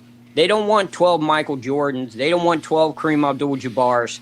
They want 12 guys that can make plays, whatever those plays may be. If you can come up with a turnover, if you can make a key bucket, if you can grab a key rebound when the pressure's on and everyone on the court can feel it, and you're the one that can come up with the ball repeatedly, you're always going to make a team. That's what real coaches actually look for, guys that make plays. I ask guys all the time, what's better, going 6 of 7 from the free throw line or going 9 of 18? They'll tell you the 6 of 7. You're wrong. I know. You got 9 points. Because fanboys will always sit there and say, oh, well, 6 of 7, because that's a 90% free throw percentage. Coaches don't care. They want the points. If you make 9 free throws, they don't care if you take 9 shots or if you take 23. They want those 9 points because the winner is determined by which team has more points. That's all they care about. Not to mention, and it doesn't matter which particular player gets it. And problems, yeah. But you're also causing problems. That's the thing. Again, that's the thing about talking basketball. That's the context that they don't understand. And that's why we have these fine gentlemen at the bottom. Y'all being real quiet. Y'all boys can step in and join this conversation. I'm not trying to monopolize things here, guys. Come on. Yeah, you guys can join in. That's what the show is there for y'all. Because the point of today's show is to have these basketball conversations. And we here for it. So I will say this also. Shout out to the Hardwood Authority show. But I will say I agree with a lot of stuff you said, Rex. But every team wants 12 LeBrons because he can get the assists, he can get the rebounds, he can score the bucket, he can make a play. Hey man, I want 12 LeBrons on my team. But I agree with your logic. But no, the problem is you can't replicate LeBron James. You can't replicate him. No, you can't replicate somebody like LeBron. That's the problem. And teams are trying to do that now. Teams are actually trying to create LeBron James out of every player that's 6'8", 6'9". You just can't. Anthony Bennett. They're trying to do it now. The whole reason he was selected number Thompson one. Twins. The whole reason Thompson Anthony twins. Bennett went number one out of UNLV was because he looked like LeBron. He couldn't play like LeBron, but he looked like LeBron, so Cleveland took him number one. Right back, yo. Yeah, but the young gentleman right there just said something that proved my point. He said every coach wants 12 LeBrons. No, they don't. How are they going to pay for 12 LeBrons? Okay, that was not his case. No, that you can't be that decision. All right, well, in case y'all didn't know, it's professional basketball. Yeah, but what they mean is that they want players that's skilled. Yeah, obviously you don't want 12 players that's going to get you 27 points. That's not what he's saying. What he's saying is that you want players, for one, that is unselfish like LeBron, right? That know how to play team basketball, because LeBron can play many facets in the game. You don't. Again, there's guys in the league that could put up 25 points per game. They just play a role. That's their job. They, like you said, not everybody's going to be a number one option. You understand what I'm trying to say? And even to talk about that, that's why I said that the Jordan fans are toxic. Because I heard a conversation from Carmelo Anthony the other day, where he said that he had an opportunity to join the Miami Heat when LeBron and all those guys were down here. And instead of joining that team and win championships and be a part of a winning franchise, he decided that it wasn't suitable for him because he's like, I'm in my prime and I'm the number one option. What do I look like going to a team and being a second, third, fourth option just to win championships? And he's like, I didn't want to sacrifice. Like, he literally said that. Like, I didn't want to sacrifice. And then you have the nerve to hear some of these Zesty tell you that all players only care about winning. Like, Michael Jordan only cared about winning. They didn't care about stats. They only cared about winning. It was all about winning. When in reality, that's not true. We all know it's not true, because these guys do want to be the man. They do want to show out, especially when they know they are that, especially when they've been that their whole life. They've always been the best player on the team, from high school to college. Now you're in the NBA.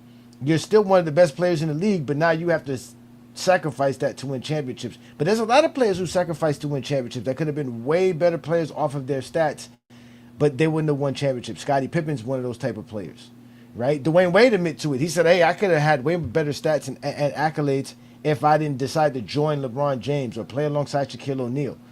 But that's the part of basketball that we have to discuss, because it's all about the game at the end of the day. Even if you win or you don't win, Carmelo Anthony's one of the greatest players to ever play the game. Yeah. But to them, but you see, the problem with today's game is the collective bargaining agreement. Can any of you tell me how a player qualifies for a max contract? They have to play. There's a lot of ways you can qualify with the team that they played for. Well, that's the supermax. The max is just after. I think it's after. If I'm correct, it's after 10 years. Or no, it's after 8 years. We were just discussing it the other day. I forgot. Isn't there a certain criteria that they have to achieve to qualify? Well, that's what we were talking about. That's the supermax. Yeah, the supermax means you have to make the All NBA team, or be the league MVP or defensive player of the year, and you have to be with the team that drafted you your first 7 years. Then if which not means after that, you're only eligible. Which means it's based on your individual performance. Yeah, exactly. Yeah, which makes every player selfish by default. They have to be, because that's how they get their money now. See, it used to be back in the old days, the only way you were guaranteed, if you were a bench player, the only way you were guaranteed a spot next year was by winning this year, because championship teams were never broken up. It was a superstition. If you won it, you came back with the same team, unless someone retired, that type of thing. But you'd come back and run it again. You'd run it back. You would bring the same team back. That was the only way bench players could guarantee a spot the next year, back before guaranteed contracts, was the team had to win. Was how you kept in the game. So if you didn't win, then you more likely you were gonna get kicked off. So you had to make sure to play team basketball. That makes sense. Yes, that makes sense. But you see now, the actual collective bargaining agreement is tied to their individual performances. which makes players. So when you hear guys sit here and slam modern players only think about themselves. Modern players only do this. It's because that's how the business has made it. It's, when they say guys don't play defense today or can't play defense, of course they can. When I hear stupid Zesty Jeffries sit there and say LeBron couldn't play in the 80s, of course he could. That's just stupid. Great players play great. Yeah, but this is the thing though. This is what we have here. See, this is a perfect example of the toxicity that exists amongst Zesty Jeffries. This channel won't let you criticize LeBron, but you can criticize any other player. This is why I always say I don't cry. There's no crying in the GOAT debate. Zesty Jeffries have established talking negative about a player's career is a part of the GOAT debate. If we're going to have the GOAT debate, don't cry about the negativity. Because you want to criticize LeBron. You only want to criticize LeBron. I already know you're going to criticize LeBron. So let your criticism come out and show how hypocritical you are, because you're not going to go across the board with that criticism. You're not going to critique every player the same way. You guys critique LeBron James especially. Ain't nobody critiquing Jordan especially, just Jordan. Ain't nobody saying the meltdowns for Jordan is only Jordan's meltdown rules. No. There are rules across the board. The only problem is that Jordan's the only one that did it. Y'all don't like these things. Y'all don't like the fact that these things that we say that Jordan did only applies to Jordan because he was the only one that did it. It wasn't like we created some special thing to say, oh, this is Jordan's. That's what y'all do for LeBron. Y'all make special terms and circumstances to just downgrade LeBron James's greatness. You guys can't talk about players' greatness. Because if we did talk about just every player's greatness, guess who falls short? Your boy Kobe, your boy Mike. Because they just never accomplished enough. Y'all can't even make Michael Jordan better than Bill Russell. So how is he better than LeBron? He didn't accomplish more than Bill Russell, so he didn't accomplish more than LeBron. Like, just leave it alone. Like, that's y'all problem. Y'all can't appreciate greatness. Y'all wasted 25 years of your life. And y'all want us to sit here and just accept it because somehow y'all some cool dudes who, if we were hanging around each other one day, that we would be able to have some kind of bond and some kind of friendship. Nah, nigga, never. I don't hang out with none of you dudes. If you was on divorce court, you can't be my friend.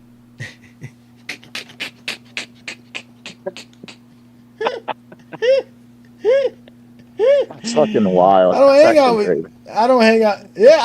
with dudes that don't pay their child support, man. I don't hang out with dudes, man, that sit here and brag about their criminal activities, how they treat women.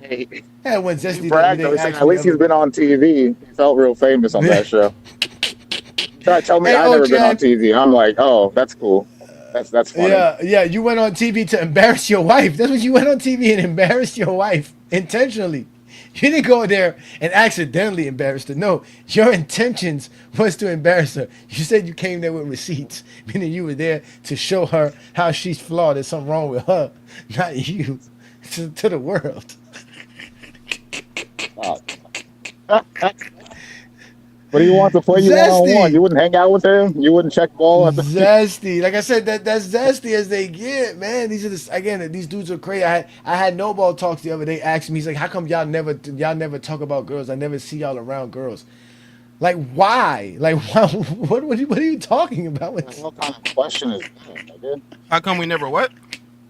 How come we don't have no girls around us? We never talk about girls. We never have no girls around us. Because I've been married for 30 years. And I'd like to stay that way. No, you know what that... Like, bro, shut. Yep, you know where that's from? That's because there's a young lady named Shamari on TikTok, Rex, and she goes on their lives and talks with them and have conversations with them, but she doesn't like talking with us because she doesn't like LeBron. So they take that as hey, you guys don't even have any females over there. It's just all guys. But it's basketball. We're talking basketball. Well, you could if you invited her, you could probably get Irish girl on here. I mean, Shamari is recorded on our lives already. She's been embarrassed. Listen, my wife is more of a basketball fan than all those Zesty Jeffries, man. My wife could talk basketball. Yeah, no, but if you want someone on, I mean, no, but that's what I'm saying. We don't restrict nobody to come on, but that's the thing, right?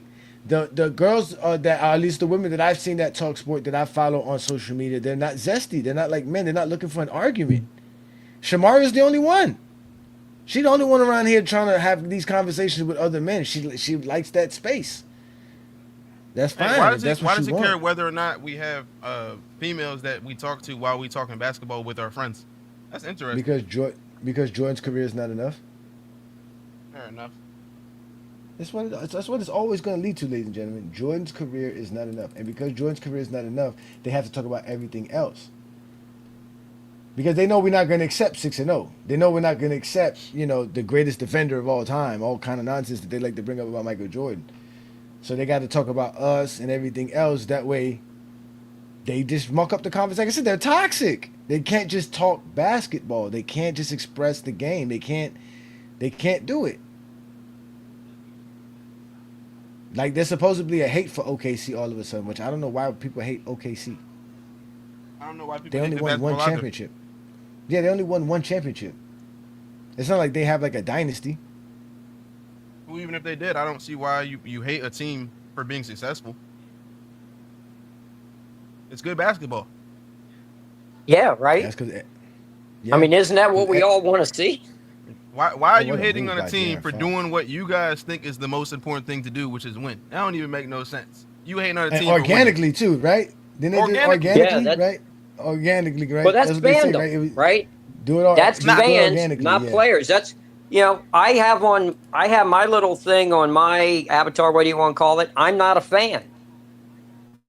I don't like follow a player or a team or whatever. I just love the game. And if I'm given a choice of watching or playing, I'm going to play. I watch when it's rainy or dark or I can't get to a court. Then I'll watch a game. I'd rather play than watch. Now, I understand if you don't like a team because they beat your team, and that's just being a fan of your team. But, for example, like the Lakers right now are eliminated. I'm watching the Spurs series. I'm watching the Knicks series. It's both great basketball. Why would I not be excited to watch great basketball? It's great basketball. It's exciting to watch these teams play and compete, even if it's not my team. Now, do I want the Thunder to lose because they beat us? Absolutely. But when the Thunder play well, I'm not going to be, oh, man, the Thunder are trash. Nah, bro, they're playing good. What you want to say? See, I used to always do it the other way. If the Thunder had beaten my favorite team, I would then want the Thunder to win it because then I can always argue, yeah, my team lost, but we lost to the champs.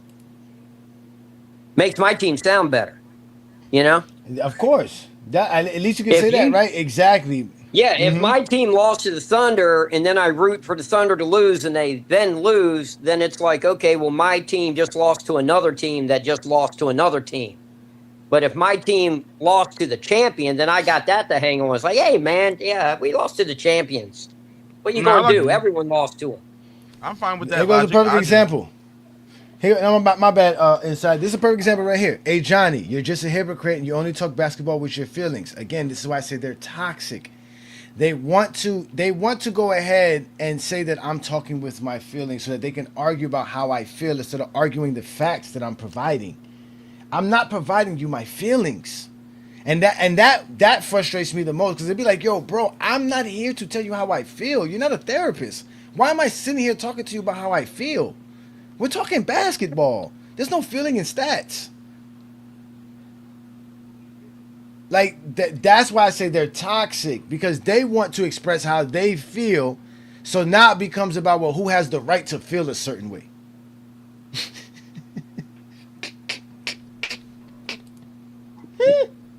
These are grown men we're talking about here, ladies and gentlemen. I got a little pushback on you. I know we kumbaya in here, but what's happening, man? What's good, bro? Hey, but yeah, I don't know about y'all. I don't look at the NBA as noble work or missionary work or something. Yeah, you talking about, the most important thing is winning. No, it ain't, man. Securing a great paycheck for me and or my family is priority number one. The winning stuff is definitely secondary and below. I don't believe in that. That's what we said to say that what he just said. He just said the collective bargain agreement. That's exactly what he just said. He said the collective bargain agreement makes it to where guys are focusing on getting that check, getting their money, Why getting that wouldn't it? max dollar. I know that. That's what he said. He said that's what he's saying. But the idea of basketball is to play a team game, right? So he's like he said, it's being that it is a business, right? They included this player element in it where players are now their own entities and players are focusing on themselves more than the quote unquote team. You see what I'm trying to say? Like that's what he's trying to say. But to win, it doesn't require a paycheck. It doesn't require to be the best player. It requires to play the best team basketball. So if you're really interested in winning, then you'll play team basketball. But we all know these players don't care more about winning, like you said, than getting a paycheck. They rather earn their money than pay. Than you understand what I'm trying to say? So that's the conversation, and the true conversation is that. You broke up. Go ahead. You were saying something. I thought you had stopped. It broke up. No, I was gonna say the true conversation is that how toxic Michael Jordan fans are and Kobe Bryant fans are to basketball discussions. That they make it about one or the other. They can't really, and they can't explain anything. They create fake terms. They don't know the game. They can't talk about the game as is. That's why they have to say false things like they don't play defense today. Can you imagine like this guy said you're trying to earn a paycheck and you're not playing defense? So what? They just gonna pay me because what? I'm on the basketball court. So like I have to do something, right? So I got to be playing defense. I got to get paid. Somebody's watching film on me. Like he said, there's a scouting report. Did I follow the scouting report? And if I follow the scouting report, then that means I play defense. But I don't. That's not fair to the players to say they don't play defense.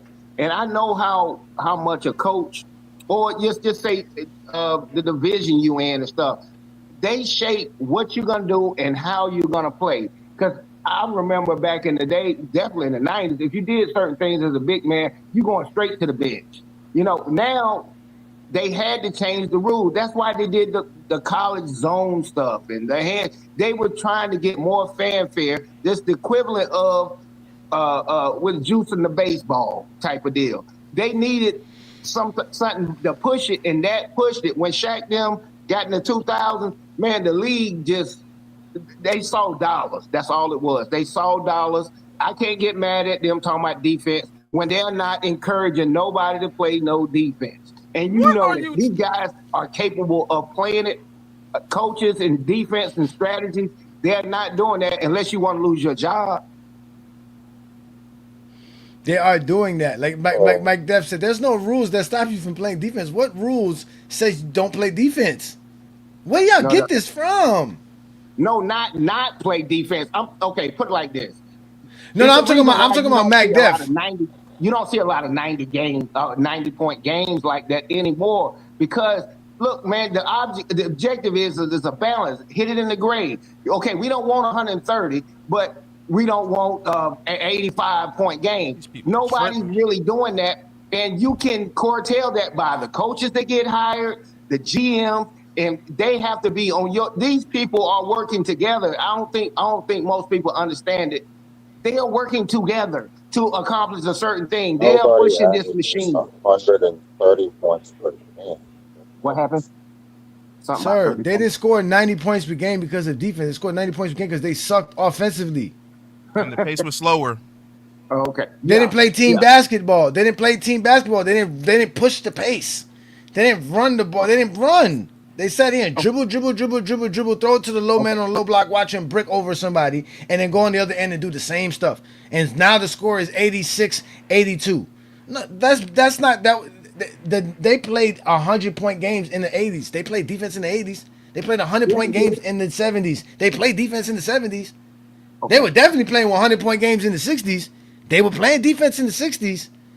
You can't be an NBA player and not play defense, bro. Like, that's the point. They play defense. They stand in front of you. They guard you. They move their feet. They do the best that they can do. The fact is that they're playing against the guys that are super talented today. Guys are doing more with the basketball on the offensive side than we've ever seen. It's harder to play defense today. Oh, I agree. I can agree with that. It is probably harder. Yeah, it is. It is harder. Yeah. But go ahead and finish. They play defense. No, I just want to know these rules. Mac Def keeps saying that they changed. I want to know what rules said. Okay, here's a rule. We established this rule. No, because he's in the comments saying I want to hear what he has to say about this. Okay. Yeah, can't because see the I got the comment. comment. Yeah, he's in the comments Oh, saying this, and I want to know what is it? okay, but I'll give. I heard somebody on the panel. I thought say something. They were about to say something because I'm watching the game and listening to y'all too. He Yeah, said, we watched yes, it. they did. Because, see, I know, back in the day, they will get the ball and hold the ball until the shot clock go down and then shoot it. See, they made a rule change. This is the reason why when you get an offensive rebound, it don't go back to 24 seconds like they used to. They'll hold it. See, they slowed down some of the things that makes the illusion of there's more scoring. No, you got to shoot it faster because I think the shot clock goes back down to 14 seconds. They did that rule Yeah, probably they about speed up the 10 That's pace. years called ago. pace. 10, 50. Yeah, That's called it's the Yeah, pace. pace. Somebody was yeah, but about to say it. that's not defense. That makes it hard on the offense. That helps the That defense. means If that you means get there's the offensive more rebound, now shots. you More got 10 less possession is seconds. That's what more I'm saying. points. Is More basically what I'm saying. possessions means more shots, which means more points. Exactly. Yeah. Oh, So it was it's Yeah, of not that course. they were scoring okay. 90-point games because they were playing defense. They were still playing the same amount of defense as you usually do. The only difference is there was more shots, Let me. which means you're gonna score more points. San That's how Antonio that can't. San works. Antonio can't stop OKC, man, for nothing. Why is The that hard to difference, understand? the difference in OKC and pace, the 5. lowering of the pace in the '90s was because they expanded the league so quickly and expanded rosters and eliminated the college requirement. You had less experienced players. They were more Thank you. physically talented, but they were less experienced, and the coaches took a tighter rein on things and constantly had things slowed down. So the coaches had more control over the game, like in college. If you notice, there was also in the '90s a huge influx of college coaches like Calipari and Patino and those guys Pitino, going to no. the NBA and using their coach dominated offenses. Because in a slow down game, the coach calls the play. If it's run and gun and it's showtime, the coach doesn't have a whole lot going during he talks during the timeout. The point guard runs it when the play's going. Yeah. According to That's why ChatGPT, it's it's only slowed 25 down. players that came out of high school. So I can't give you that excuse. Give me another one about inexperience because there's only been 45 out of thousands of people that joined the league straight from the high school to straight to the NBA. So He didn't say just high sign school. up. 2 cents. High school. He didn't say high school. He said No, they you got say rid of the college inexperienced. rule. Hold on, Yeah, wait. no, no, Yeah, I'm talking yeah. Now you're drafting freshmen. You're drafting guys to juniors. Not no. Before it was a 4 year. We had to do 4 years. Guaranteed, you had to do 4 years. They started grabbing guys not just out of high school, but just 2 year players, 1 year players, one and dones, inexperienced players. Not to mention, like I keep telling y'all, they added more players to the league and more rosters. So now when you got a guy like Greg Anthony, who was a perennial bench player, he's now a perennial starter. Who's not as because good, the is not as talent. talented. So it's not just experience, it's talent. You added more players to the league without talent availability. So you had to develop that talent eventually. That's why the league created the G Developing League it, in the you early slow down the 2000s. offense. How's Yeah, but that's unfair why with That's but how that's you why the get the NBA. development. Yeah, but that's That's how the why they NBA invented the created D the D League. League. Yeah, in the beginning of the 2000s because they needed to show they started realizing these young kids who are coming in the league are not really experienced at understanding how playing basketball is. Because like he said, they're no longer playing the game like they did in high school or college. This is a different game. It's an NBA game. It's a different game. It's a more star-driven league, and and teams are doing that. Coaches are doing that, and like he said, they had just to win. You had to slow down. Again, that Jerry Stone offense wasn't successful in the '80s like that. As soon as they get into the late '90s, it became successful. Why? Because the game was slowing down to a halt. It was bad basketball. Charles Barkley dribbling the ball 25 times. He had the nerve to talk about James Harden. I'm telling y'all, man, this is what makes the toxicity. This what makes the basketball world toxic because y'all want us to think that there was nothing wrong with that era and somehow that was some golden age. And here it is. We have somebody who was watching basketball before that era who can tell you that he didn't like the way the game was being changed. Just like I told you, people who watched the 60s and 70s don't like how the game was changing in the 80s into the 90s. Didn't like it. They didn't like that type of basketball. That wasn't the basketball they were used to growing up seeing. But somehow y'all think what was happening in the 80s and the 90s was always happening in NBA. Because in reality, y'all don't even count anything before the 80s. I saw a live today where some kid said he don't count nothing before 76. as if he understood the merger in the first place.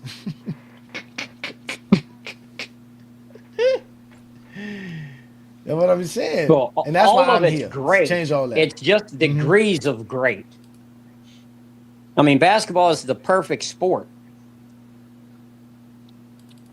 Hey, y'all boys, It is the man, best I gotta sport. get up in the morning to do because Yeah, I appreciate you, man. we not Johnny, we not mystery millionaires. We don't got a mystery business. Well, I do have a mystery business. My side hustle. We doing lawn care, so gotta get up early in the morning. Y'all boys stay safe. Juan boy, what's Be good, good. Brody? Ochi, Peace everybody and else here for blessings, Salute man. Panel. Yeah, we having fun. We watching the Have a games. great We watching the holiday. games and we have a good conversation. Yeah, man, enjoy. Yeah. It is a holiday weekend, so hopefully everybody has a safe holiday weekend. I got a lot of stuff I got planned for this weekend too as well, man. I got a lot of things I got to take care of. Before I But yeah, bounce out, John DM'd me. He said to expect a message from you or Brandon. Oh shoot, I got the big screen. Hold on, let me let me get that up yeah, here. man. Go ahead and plug your channel before you get up out of here and plug your show. And yeah, you're supposed to get your flowers, man. So whenever you're available for a Sunday show, let us know. That's how it works around here. Y'all make sure to follow the Hardwood Authority show. The young man working hard with Olo and Juan Boy. These guys go Yeah, man. live Monday. Y'all catch them on FYF Sports Debate. Y'all know who FYF Sports Debate is. We got the Hardwood Authority show. We But do our live show on Monday on my TikTok, which is right here. inside the arc. Appreciate y'all, man. Yeah, man. Appreciate you, young man. Have a great time. Thank you, man. Have a good one. Have a You good too. one, man. But like I said, see, look, even that, we support content creators, right? We help each other around here, man. That's what they don't like. They want LeBron fans to be solos so they can catch us by ourselves. Except for me. They never want to catch me nowhere. They scared of me. But now they Yeah, that's the upset only because safe place. Yeah, you better not say nothing good about LeBron on nobody's channel. I was like, you about to get jumped. You ain't no get jumped over here. If you try, there's too many people over here to attack you and not about to go there because we hear it all the time. I'm like, stop that, bro. But this is like one of the channels that it is a safe place. If you said something good, you're not hated for saying something good about LeBron. You can't do that. You can't even do it at work. They'll say something to you at yeah. work. And here you can listen. And here you can praise any player as long as you're not lying. That's the Right. problem. We just don't like liars. You can praise Jordan. You can say Jordan was a great scorer. Jordan was great at attacking the basket. Jordan was dominant. You know what I'm saying against his opponent. Those are simple things. Is when you start lying, saying Jordan could shoot threes. Jordan could jump 48 inches. Right? That's my Jordan was a favorite. great. Yeah. Jordan was a great defender. Right? These are the type of Hey, things that start getting on underneath our skin. Like, come on, guys. Jordan's the I greatest worked for scorer of all Jordan's time. hometown No. newspaper for 8 years, and I know more about those background stories than probably 99.99% of people out there. And it's funny hearing them spout off all these different things like the 48-inch vertical and all this other stuff when I know working for the newspaper in his hometown what's true, what isn't, what happened behind the scenes, what goes on. It's hilarious. Yeah, he didn't have a 48 vertical. He never really got measured. The NBA wasn't measuring. They didn't have those type of scouting combines in the 80s when Jordan was being drafted. They don't have this information. They weren't doing verticals, cone runs, none of this Nope. stuff, man. They just did Well, regular if you actually workouts. go back and look, because I Uh have, huh. and I talked to some of my friends at the newspaper, the first time the 48-inch vertical came out was on Bleacher Report a month after he bought the Bobcats. Imagine that. The story where Roy Williams is sitting in the golf cart at a charity Uh golf huh. tournament and he's telling the reporters about how he timed Jordan at Laney High School running a 4.240. It was literally 24 hours after Jordan donated $100 million to UNC. And he's now deceased, but I've spoken to Coach Herring numerous times about these issues. And he said, no, none of that happened. But Exactly. there's millions of dollars on the line. You got to create a brand, you got to create an image, and you got to keep that image. Even when Bobby Knight said Michael Jordan was the greatest player he ever saw, ladies and gentlemen, who do you think he was talking about? He's talking about college players. He wasn't talking about professional. Bobby Knight never coached professional athletes. He's always coached amateurs. He was talking about Michael Jordan's the greatest player he ever saw. I mean, if you came to me about all the players that ever played college that's supposed to go into the NBA, Michael Jordan's the greatest player I ever saw. Not that Michael Jordan's the greatest basketball player he ever saw. There's no way And Bobby Knight thought Michael. That was actually the beginning of the beef with Isaiah also, because that's when Coach Knight would always say Isaiah was the greatest player. It was always Isaiah. Who's the best player? Isaiah. Most fundamentally sound? Isaiah. The smartest? Isaiah. Then after the 84 Olympic tryouts, before the Olympics even started, he comes out and says Jordan's the greatest player he's ever seen. That kind of rubbed Isaiah the wrong way. He's like, hey, wait a minute. That's where that started. I mean, because that was his college coach he went undefeated with. Yeah. Well, I mean, Jordan, when he came to Chicago, he actually stayed in Isaiah's house, Isaiah's mom's house, before he got his own place in Chicago as a rookie. Yeah. Supposedly Mike and Isaiah's sister was very, very close. Yeah. I mean, Yeah. Oh, hold on. Let me say this very quick while it's on top of my head.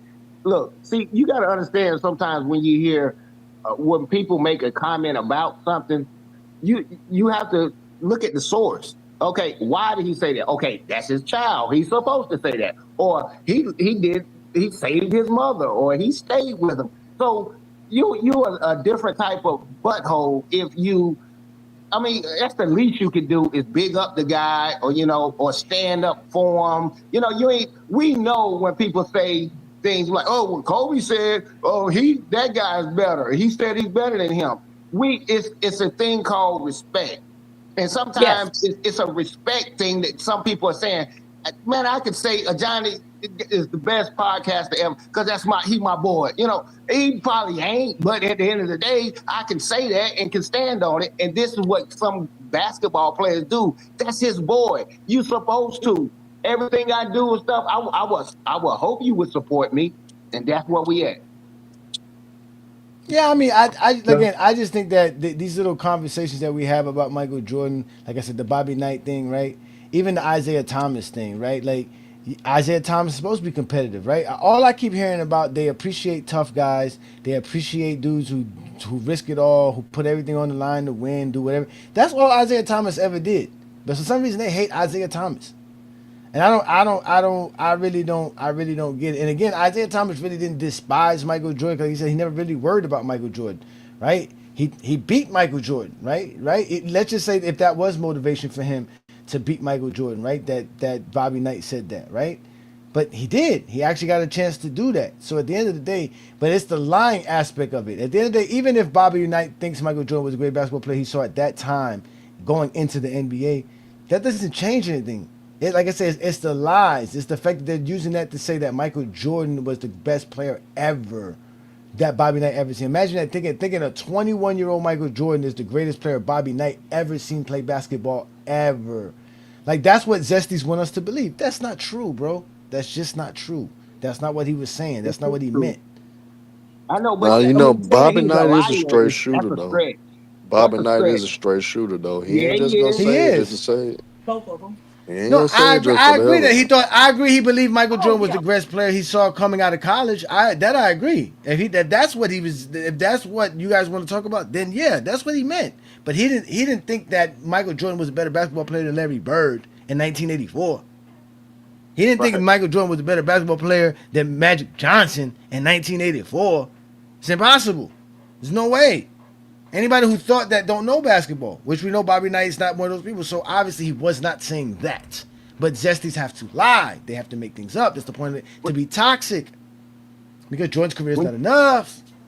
Yeah, and you might got to get the what you call it, the thesaurus on that one. Yeah, when you saying lie, but you got to understand that, that's his truth. At the end of the day, we agree with that. That's his truth. You know what I do to somebody that lied to me sometimes? I know. I say I believe you believe what you saying. You know, that type of deal without calling them a lie, because lie turns Oh, into they something believe it. toxic. Yeah. Just like you Oh, they called me a believe it. punk. They believe it. Yeah, I believe that you believe what you just said. Because I don't. You know, but They be lie believing is a it. strong They be word. believing it. It rubs people the wrong way. Because no, I ain't no Yeah. liar. That type of mess. Nope. But I'll tell you hey, one thing. tell you Rex is who's not a the guy? hater. No, Rex just don't like Jordan fans. He's I tired of mean, Jordan but fans, man. Like he said. Coach K said the same thing, and that's Bobby Knight's, you know what I'm saying, protege. yeah.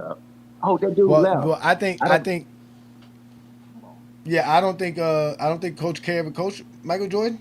So he just saying that Right? from He everybody he else's he perspective, did from watching him play. he did Olympic wise. When? When Yeah, Olympics? He wasn't on the He was Olympics on the team. He dream team. wasn't. He he was was on the on the dream dream team. team coaching staff. Yeah. Coach K was on that staff with Yes, he Chuck Daly. was. Yes, he was. You sure about that? I don't Yes, know. I don't We can look remember it that. up. We ain't got it he was here. on the I coaching don't remember staff, that. man. Juan And Coach boy, K told the is story. that true, Juan boy? Somebody need to come verify that for me right quick. Let's go look up 1992 Olympic coaching staff. Let's look it up. 1992 men's basketball men's Oh, he was basketball assistant coaches. coach in Let me put coaches. '92. Let me He see was coaches. assistant. Let's see here. Men's. All right. Let's see. Okay, Yeah. 1992. Okay, stand out. Okay, no, that says men's division basketball. I'm not talking about that. I say for what's it called?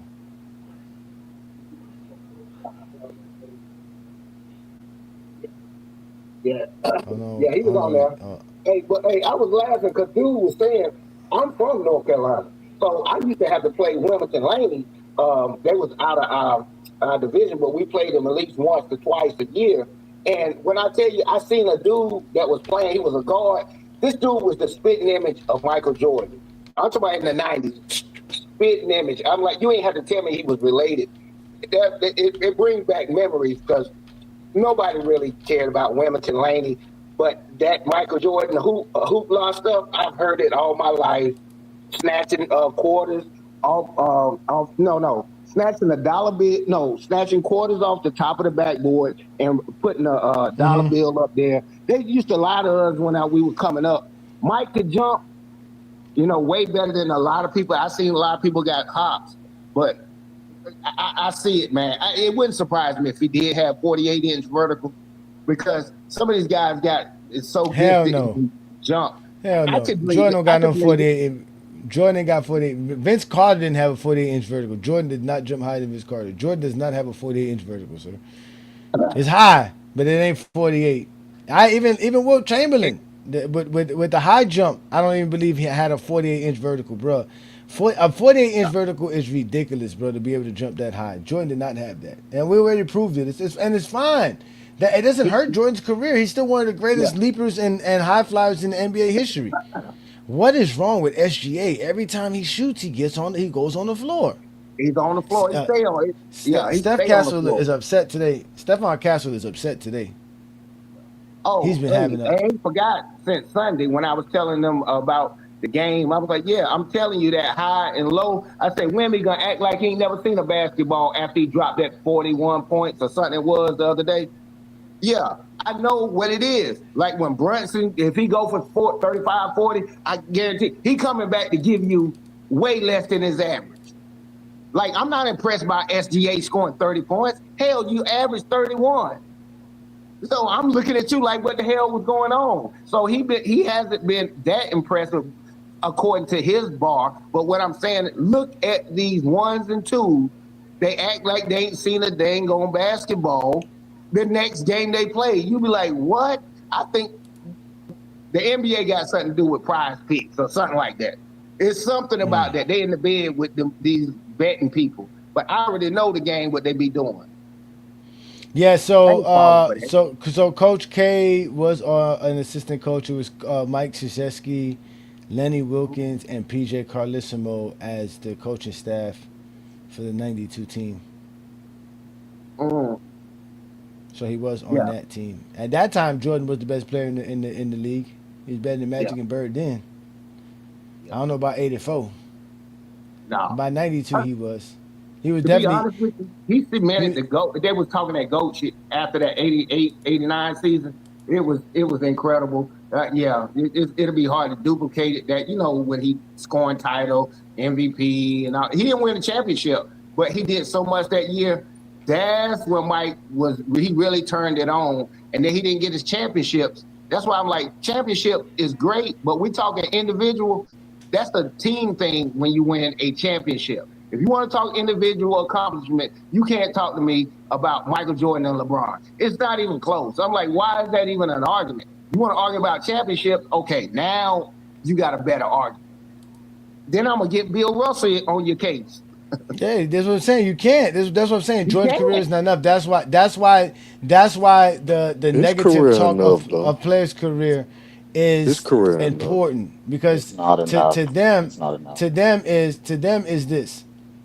Jordan didn't fail. Jordan has no negative aspects of his career. To mention negativity about Jordan means you're just a hater. Who hates Jordan? Whoever thinks Jordan is bad, there's something wrong with you. The rest of the world doesn't think this. Why do you think this? Oh my God, that must be because you're a LeBron sexual. You must just want to prop up LeBron because he's a That's he's all a the shit they be joker. saying. That's exactly how it is for them. So to Same them, script every they time. can't explain why Jordan is just greater than everybody. They just have to explain to you why Jordan has less flaws than everybody. That's how Jordan's better. Jordan has less flaws. They don't So know what the GOAT identify. debate. Yeah, they don't. They don't know. What up, Ernest? What's good? What's good? Yeah, They they just think don't the GOAT understand debate it, is man. just LeBron and Jordan, but it's every player that has played in the NBA. Every player. Hey, And their argument for Jordan don't make him better than every player. That's why they keep losing. And it's just best to just say I like Jordan, man. I like Jordan. I think he the go. I just like the way he played the game. I don't think nobody played the game the way he did. That's it. It's very simple. Just like that. Just leave it like that. Just say But they that. can't Yeah, do that. it's just They can't preference. do that because let me because throw you a remember deal. you have to be secure in yourself to say that. Yeah, that means you have to say that you yourself validates what you're saying. They don't feel that good about themselves to validate what they're saying. That's why they always look for other people to validate what they're saying because they know themselves is not worthy enough. They know they're a piece of shits. They know they're zesty.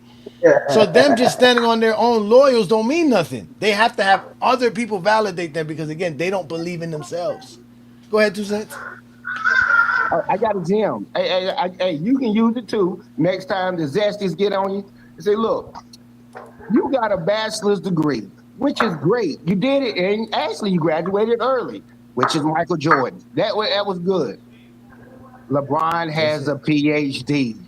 He's a doctor of what you're talking about. He He's a Doctor. He's bachelor Doctor is not Cheyenne enough. Bryant. He's It's Doctor not Cheyenne enough. Bryant. You got to show. He got to show Yeah. that.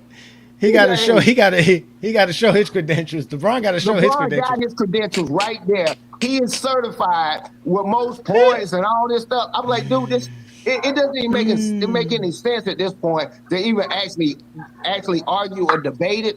Now, all you can do is be like, hey, so Michael Jordan ain't got a degree? No, sir. I said Man, that shit ain't hard to he has a debate though. bachelor degree. I'm saying it's It not is, enough Herm. when you comparing it to No, it ain't. LeBron James. It's not enough. There's It not ain't one. hard to There's not debate. one. There's not one Zesty Jeffrey that I know that could explain Jordan legitimate goat status. Over They every can't. and key word, he got to be the GOAT over everybody, not just LeBron. Yeah, yeah. He got a They can't bachelor's do it. with honors. They can't He got do a it. bachelor's with honors, Michael Jordan. It ain't hard.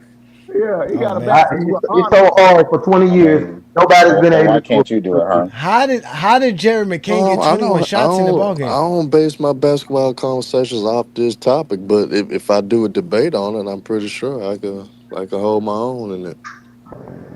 It's gonna be the Herm ain't gonna same, do man. no goat debate, We're gonna get man. to talking about the fact that LeBron has the greatest career, and they're gonna come after that and tell you what they value, what they feel is better. But LeBron still has the greatest career, no matter what y'all value. Still got the greatest career. Ever. Lord have And mercy. guess what? That's how you view Y'all it. know how I I view. don't Y'all know view it how that I way. view.